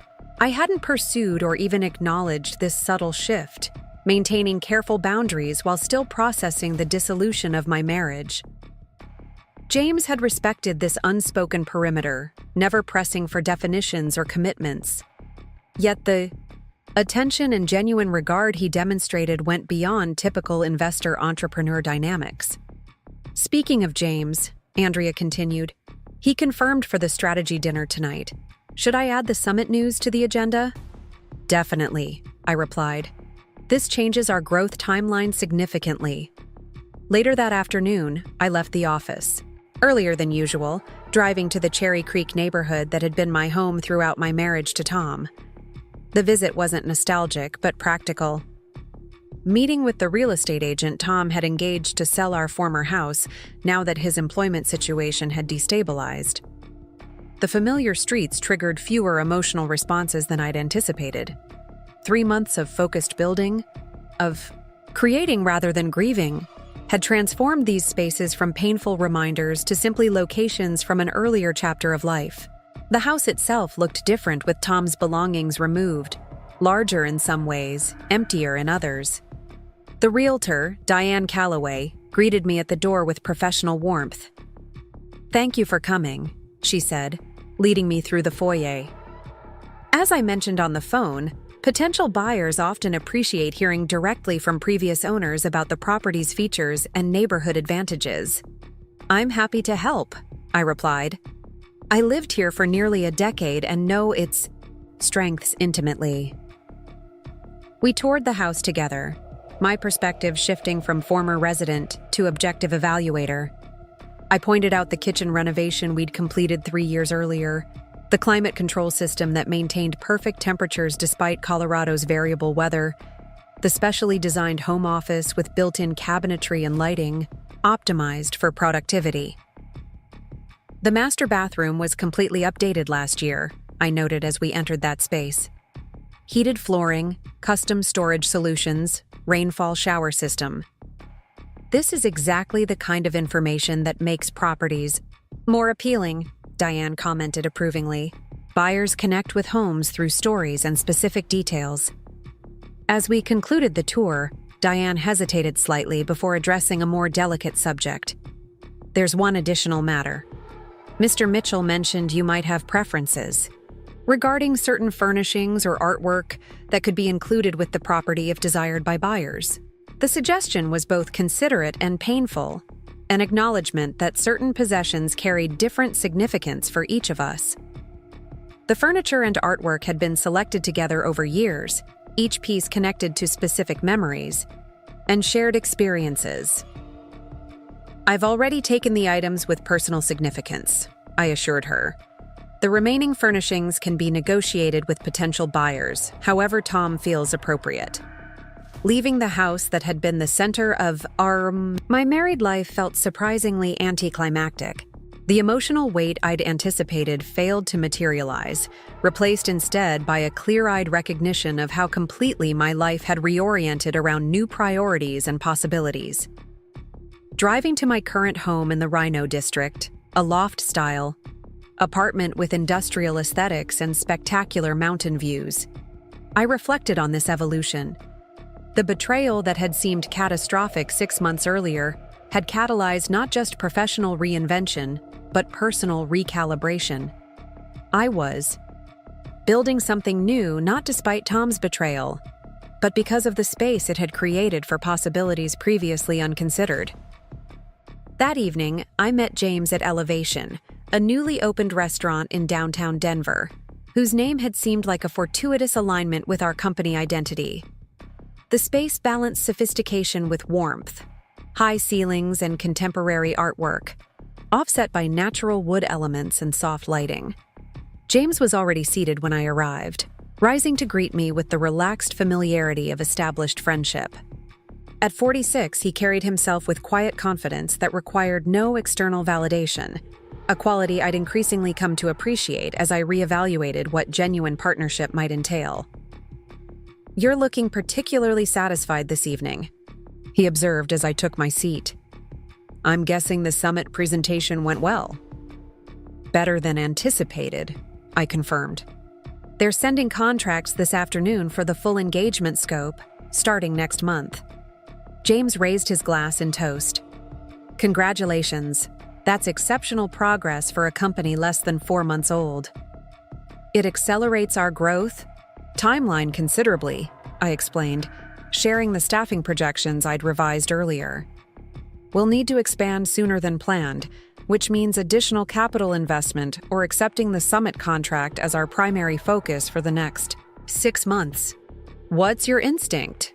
James asked, his approach characteristically centering my perspective rather than imposing his own. "Controlled expansion," I replied without hesitation. "Summit is significant, but I don't want Elevation becoming dependent on any single client. That means additional investment to support growth while maintaining diversification." James nodded thoughtfully. "I agree completely. As your initial investor, I'd be prepared to increase my stake under the original terms. Alternatively, I could introduce you to several angel investors who might be interested in participating in a modest second round." The straightforward discussion of business strategy flowed naturally into broader conversation about industry trends, potential, future clients, and the upcoming financial services conference where Elevation Marketing would have its first exhibitor booth. Throughout, I found myself appreciating both James's business acumen and his genuine enthusiasm for the company's vision.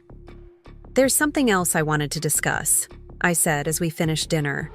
"Something of a more personal nature." James's expression remained attentive but neutral, offering space for whatever might follow. "I'm listening." "I've been thinking about our relationship," I began carefully. It's evolved beyond the initial investor-entrepreneur dynamic in ways that seem worth acknowledging. I've noticed that as well, James agreed, his tone matching my measured approach, and deliberately avoided pressing for definition or direction, while you're navigating significant personal and professional transitions. The candor was refreshing, neither presumptuous nor evasive. I appreciate that consideration. My divorce was finalized 3 months ago, but emotional disentanglement takes longer than legal proceedings. There's no timeline or expectation, James assured me. I value our friendship and professional collaboration regardless of whether it evolves further. That's precisely why it might be worth exploring, I admitted. Your approach has consistently demonstrated respect for my autonomy and genuine support for my goals, qualities I recognize now were often absent in my marriage. James considered this thoughtfully. What would you be comfortable with as a next step? The question itself illustrated the difference in relational dynamics I was beginning to identify. James consistently sought my preferences rather than imposing his own agenda or assumptions. Dinner next Saturday, I suggested. Not as business associates or even as friends, but as an intentional exploration of whether there might be something more between us. James smiled, the expression reaching his eyes. I'd like that very much. As we walked to our cars afterward, the evening air carried the first hints of approaching autumn. Denver's city lights created a constellation of human activity against the darkening sky, while the mountains loomed as deeper shadows in the distance. Tonight feels like a threshold of some kind, James observed as we paused beside my car. For elevation with the summit contract, and perhaps for us as well. Thresholds are where interesting possibilities begin, I replied, finding myself genuinely open to whatever might develop. 6 months ago, I couldn't have imagined standing here, in this moment, feeling hopeful about either. James's expression grew momentarily serious. What Tom did was unconscionable, but I've been impressed watching how you've transformed that betrayal into foundation for something extraordinary, professionally and perhaps personally as well. His words articulated something I'd been gradually recognizing myself, that the painful dismantling of one life had created space for building another with more intentional architecture. The process remained incomplete, with continued challenges and unresolved emotions, but the trajectory was undeniably upward. Driving home afterward, I found myself contemplating how completely perspectives can shift given sufficient time and purpose. 6 months earlier, discovering Tom's betrayal had felt like irreparable destruction of everything meaningful in my life. Now, that same event appeared as a necessary, if painfully delivered, redirection toward more authentic possibilities. The following morning, Summit Financial's contracts arrived as promised. The comprehensive engagement would formally begin in 3 weeks, with preliminary planning sessions scheduled immediately. Simultaneously, 3 new client inquiries came through referrals from Colorado First executives who had witnessed our results firsthand. Elevation Marketing's trajectory was exceeding even our optimistic projections. I called an impromptu team meeting, gathering Andrea and Marcus in the conference room where we'd presented to Summit's board just yesterday. We have some significant decisions to make about growth strategy, I began, outlining the converging opportunities and resource requirements. Success is creating wonderful challenges. As we discussed expansion options, staffing requirements, and implementation timelines, I found myself appreciating the team we were building. Professionals who shared both expertise and genuine commitment to our distinctive approach. The contrast with my previous corporate position was striking, particularly the freedom to make decisions based on vision rather than committee consensus or executive egos. We should consider bringing James into this discussion, Andrea suggested, as we outlined preliminary growth scenarios. His startup experience would be valuable for navigating rapid expansion. Agreed, I replied. I'll update him this afternoon. After the meeting concluded, I remained in the conference room alone, reviewing our company financials. The projections were exceptionally positive. Profitability within the first 6 months, client acquisition exceeding targets, service expansion opportunities already emerging. By any objective measure, Elevation Marketing represented remarkable, entrepreneurial success. Yet the professional achievements, satisfying as they were, felt like only part of a larger personal recalibration. The woman who had defined herself substantially through her marriage and supporting role in Tom's career had been replaced by someone with clearer recognition of her own capabilities and worth. The betrayal that had seemed devastating had ultimately revealed possibilities that would have remained unexplored without that painful catalyst. My phone chimed with an incoming message, a text from Monica Bennett at Colorado First Bank. Just, heard Summit Financial signed with Elevation. Congratulations on conquering the city's financial marketing landscape in record time. Drinks soon to celebrate? The friendly message triggered an unexpected realization. 6 months ago, my social and professional identity had been largely defined through Tom's connections and status. Now, I was building relationships and reputation entirely through my own work and character. As I typed a response accepting Monica's invitation, my office phone rang. The caller ID showed Denver Business Journal, a publication featuring profiles of regional business developments and entrepreneurs. Ms. Mitchell, this is Stephanie Winters from Denver Business Journal. We're developing a feature on innovative financial service providers, and Elevation Marketing has been mentioned repeatedly by industry sources. Would you be available for an interview about your company's approach and rapid growth? The request represented another milestone, recognition extending beyond client relationships to broader industry awareness. I'd be happy to discuss Elevation's vision and results, I replied. When would you like to schedule the conversation? After arranging the interview for the following week, I stood at my office window overlooking downtown Denver. 6 months earlier, I had stood at different windows in the home I shared with Tom, watching my marriage and planned future disintegrate through betrayal I never anticipated. The contrast between those moments, between the woman drowning in unexpected pain and the one now building something meaningful from those same circumstances, seemed almost too dramatic to be genuine. Yet the transformation was undeniably real, evidenced by concrete achievements and daily experiences. Elevation. Marketing existed as tangible proof that devastation could become foundation for creation when approached with clarity and purpose. The company's name itself had emerged from that understanding, not just reflecting Colorado's topography, but the upward trajectory possible even from life's lowest points. My phone chimed again, an email notification from the Summit Financial legal team confirming final contract acceptance and implementation schedule. The client that had once employed my unfaithful husband was now engaging my expertise on terms completely separate from that painful history. The symmetry felt not like coincidence, but like confirmation that the path forward I'd chosen was creating its own momentum. Andrea knocked lightly on my office door. Denver Commercial Real Estate just called. They have additional space available on our floor if we want to expand our current offices rather than relocating as we grow. The practical matter requiring immediate attention pulled me from reflection back to the present moment, with its continuous opportunities for building rather than dwelling on past deconstruction.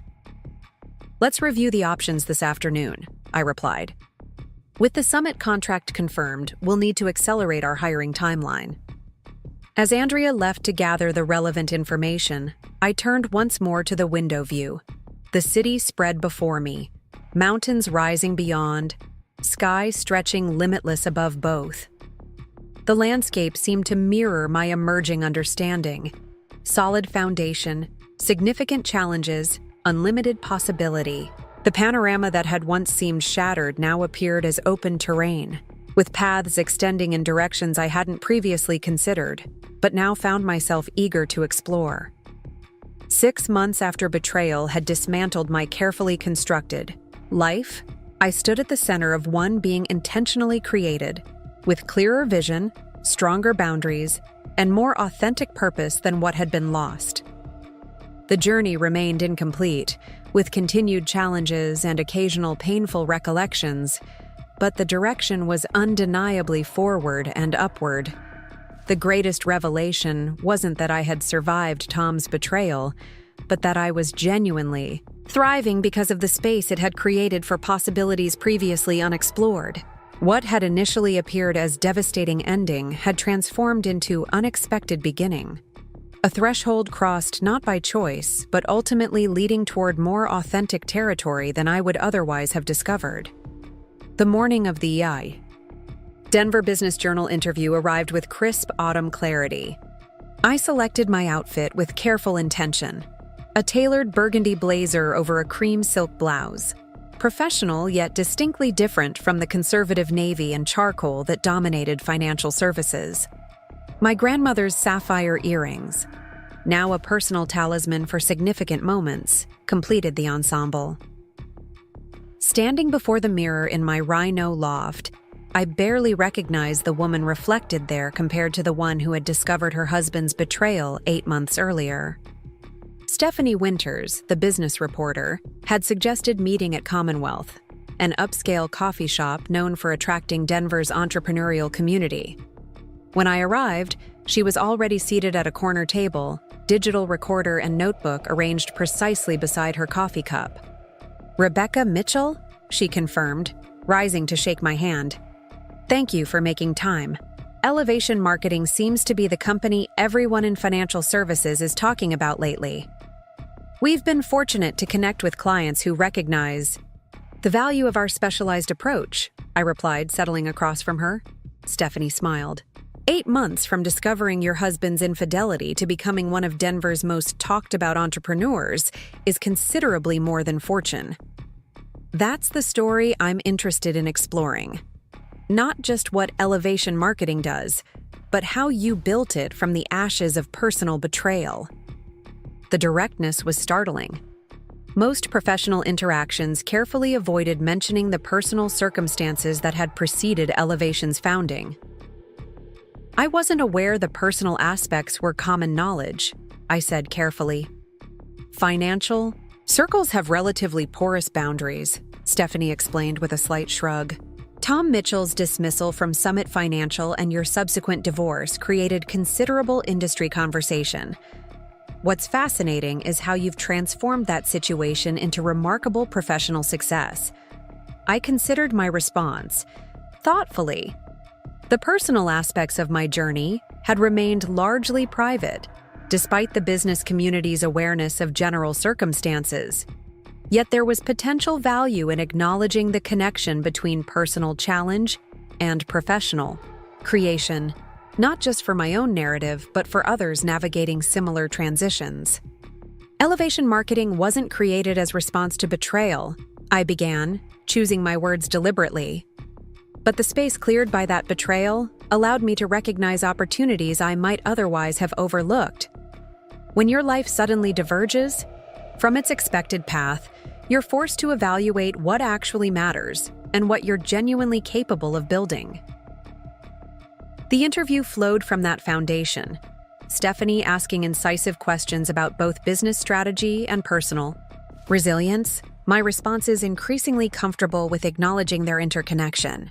We discussed Elevation's specialized approach to clients in transition, the rapid growth that had exceeded projections, and the expanding team now numbering 12 professionals. Your client roster is particularly noteworthy, Stephanie observed, referencing her notes. Colorado First Bank, Summit Financial, Mountain Trust Group, essentially the top-tier financial institutions in the region. How have you managed to penetrate these established organizations so quickly? By identifying an underserved need they hadn't fully recognized, I explained.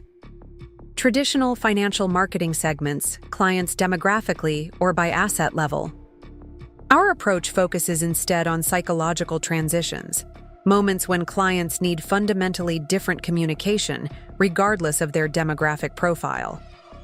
And your personal experience informed this insight? The question pushed toward territory I rarely discussed publicly. Yet something about this conversation, perhaps its potential to reach others facing similar crossroads, prompted greater candor than I typically allowed. Discovering my husband's betrayal revealed how even someone with financial expertise could be blindsided during emotional upheaval, I acknowledged. That perspective helped me recognize how poorly financial institutions communicate with clients experiencing major life transitions, whether divorce, retirement, career change, or bereavement. Stephanie nodded thoughtfully. You've essentially transformed personal pain into professional insight. I prefer to think of it as finding meaning in disruption, I corrected gently. Everyone experiences unexpected life changes. The question is whether those changes become defining setbacks or catalysts for growth. The interview continued for nearly 2 hours, covering everything from Elevation's innovative client strategies to our planned expansion into neighboring states. Throughout, I found myself increasingly comfortable acknowledging the personal journey that had paralleled the company's development without allowing it to overshadow the genuine business innovation we had created. As we concluded, Stephanie asked one final question. What would you say to other women facing similar betrayals or upheavals who haven't yet found their path forward? I considered this carefully, wanting to offer authentic perspective without platitudes. I'd say that healing and rebuilding aren't linear processes. Some days you're creating something new and purposeful. Other days you're still processing what was lost. Both experiences are legitimate parts of moving forward. I paused, then added, but I would also say that sometimes what feels like devastating ending is actually painful but necessary clearing of space. The question becomes what you choose to build in that newly opened territory. Driving back to the office afterward, I reflected on how my perspective had evolved over the month since. Discovering Tom's affair. The initial shock and pain remained part of my experience, but those emotions no longer defined my daily reality or future expectations. Something fundamental had shifted, not through denial or suppression, but through the gradual process of building something meaningful from circumstances I hadn't chosen, but could nonetheless shape. The Elevation marketing offices hummed with productive energy when I arrived. What had begun as a 3-person operation in minimalist quarters had expanded to occupy the entire floor, with specialized teams handling different aspects of our growing client portfolio. Andrea looked up from a strategy session as I passed the conference room, raising an eyebrow in silent question about the interview.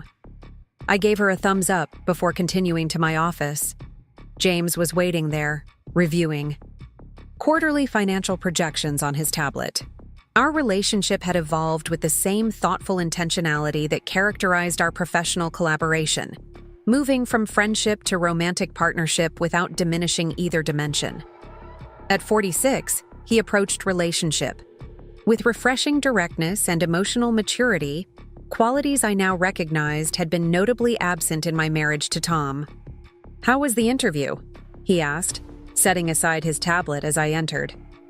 "Surprisingly personal," I admitted, describing Stephanie's direct approach to the circumstances surrounding Elevation's founding.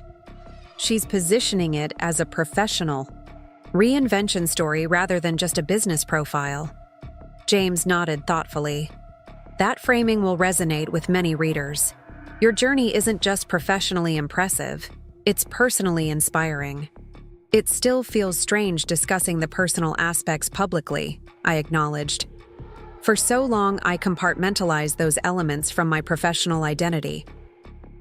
Yet they're intrinsically connected, James observed.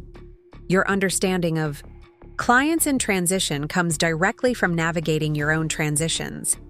That authentic insight is what distinguishes Elevation from traditional marketing approaches. His observation aligned with my own emerging recognition that genuine integration of personal experience with professional expertise, of emotional intelligence with strategic capability, created something more powerful than artificial separation ever could. Our conversation shifted to immediate business matters, the upcoming pitch to Mountain States Investment Group, staffing for the summit financial implementation, potential office expansion as our team continued growing. Throughout, I appreciated the balanced partnership that characterized both our professional collaboration and personal relationship, each of us contributing distinct strengths while genuinely valuing the other's perspective. Later that afternoon, I received an unexpected email from Richard Cooper, Summit Financial's recently retired founder. The subject line read simply, "Thought you should see this."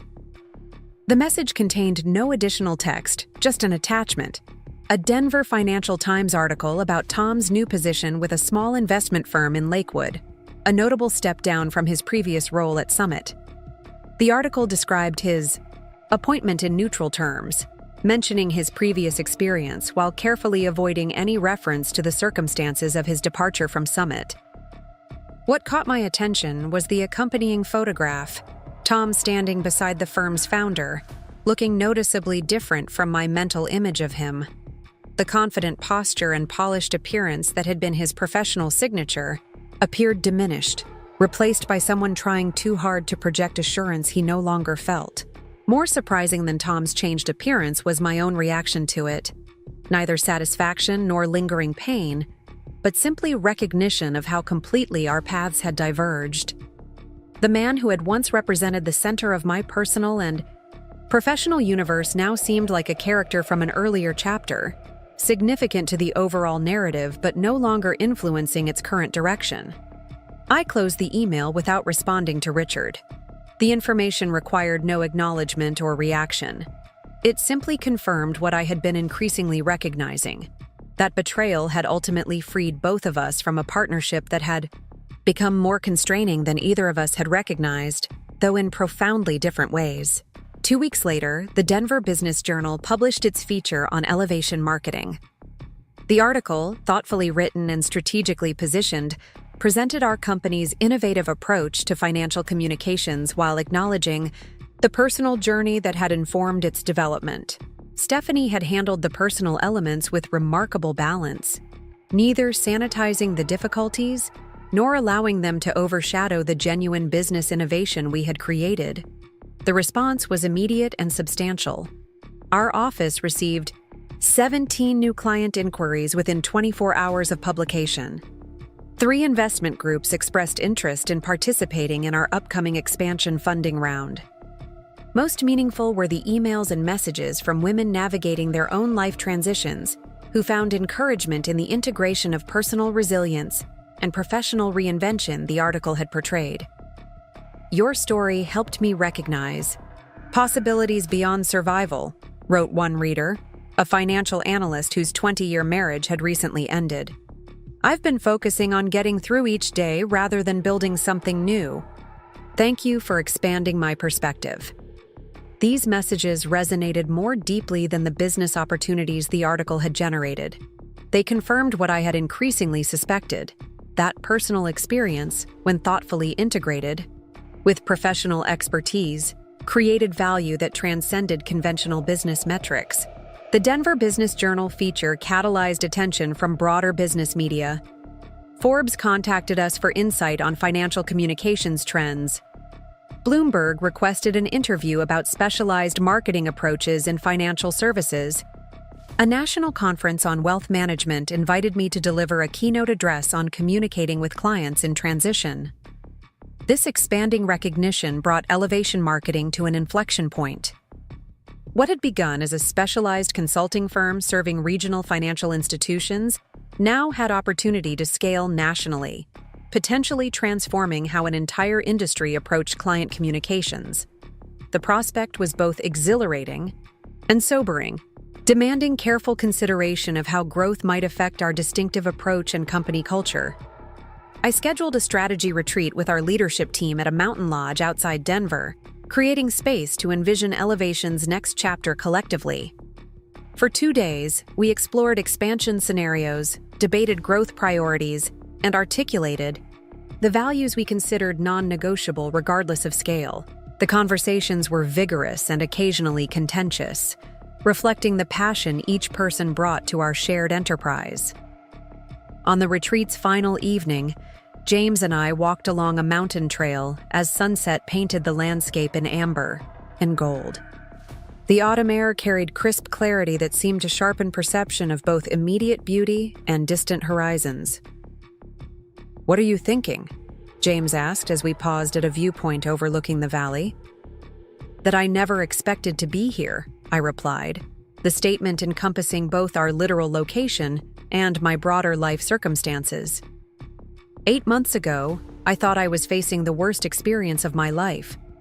Now I'm leading a thriving company, exploring a relationship with integrity I never fully experienced before, and genuinely excited about possibilities I hadn't even considered. James nodded thoughtfully. Disruption creates space for reinvention, though rarely in ways we would choose voluntarily. That's precisely it, I agreed. I would never have purposely dismantled my previous life. Yet what's emerging in its place is more authentic and purposeful than what was lost. We continued walking as twilight deepened around us, discussing Elevation's potential paths forward and our own evolving relationship with the same thoughtful consideration. Both conversations reflected a fundamental shift in my approach to building, whether business or personal connection, with clearer recognition of what mattered and firmer boundaries around what didn't. 3 days later, I received notification that the Denver Business Journal article had been selected for syndication in national business publications. That same afternoon, our attorney confirmed successful completion of Elevation's second funding round, securing capital for regional expansion while maintaining our founding team's controlling interest. These external validations coincided with internal milestone.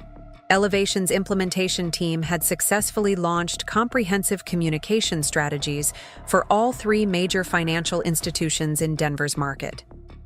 That evening, a charity gala benefiting women's professional development brought Denver's business community together at the downtown Marriott's Grand Ballroom. As a corporate sponsor, Elevation Marketing had prominent placement, with our team seated near the stage.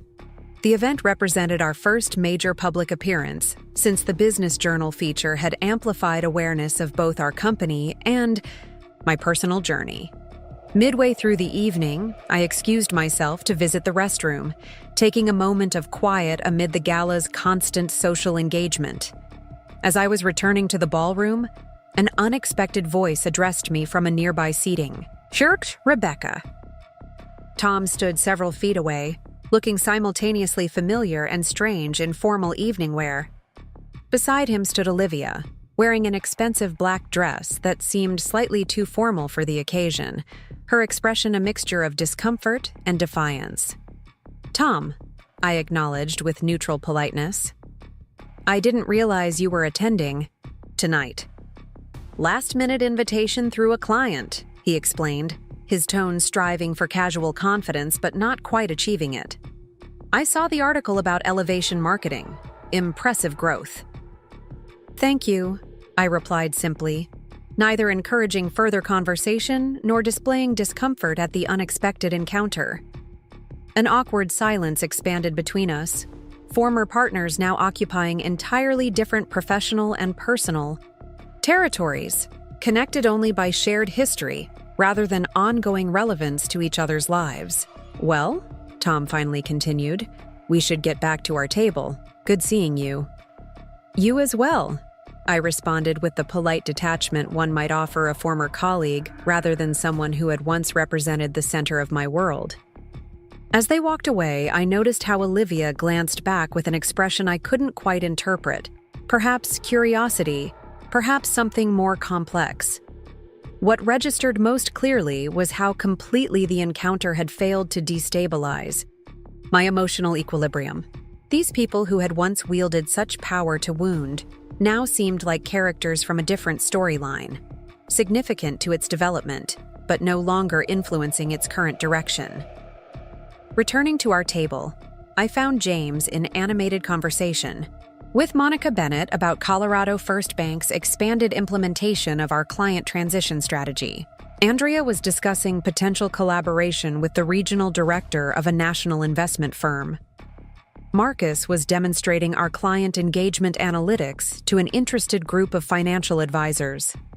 This tableau, my team engaged in purposeful, professional interaction, our company's approach generating genuine interest, my personal life reconstructed on more authentic foundation, provided vivid contrast to the diminished reality Tom now occupied.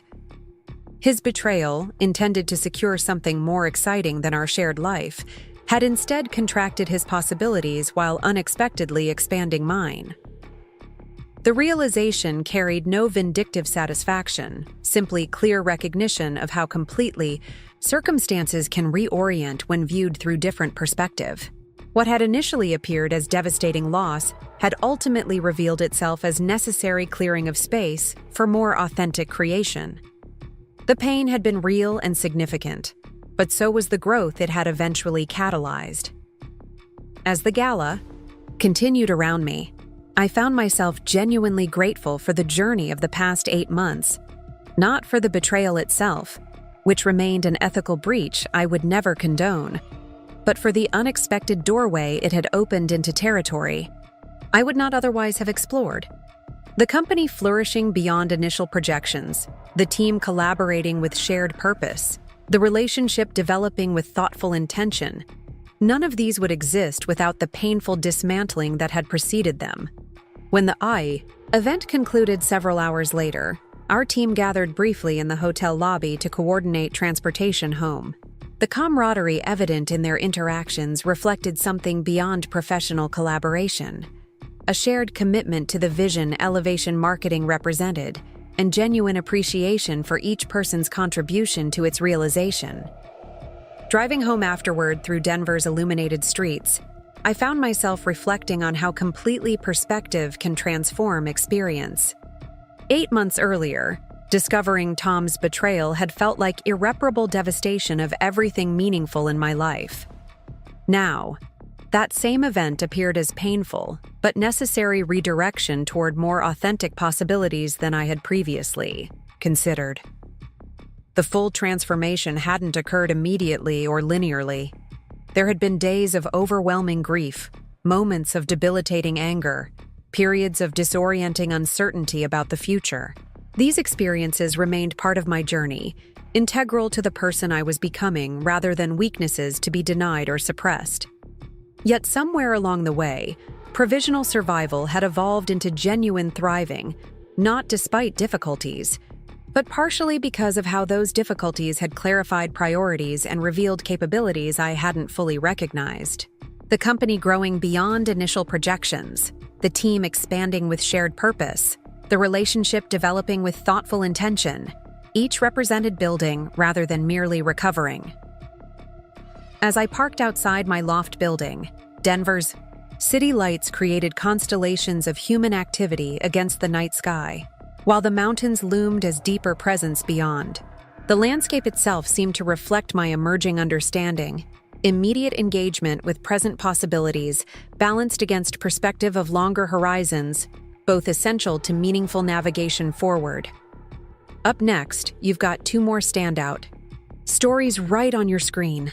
If this one hit the mark, you won't want to pass these up. Just click and check them out.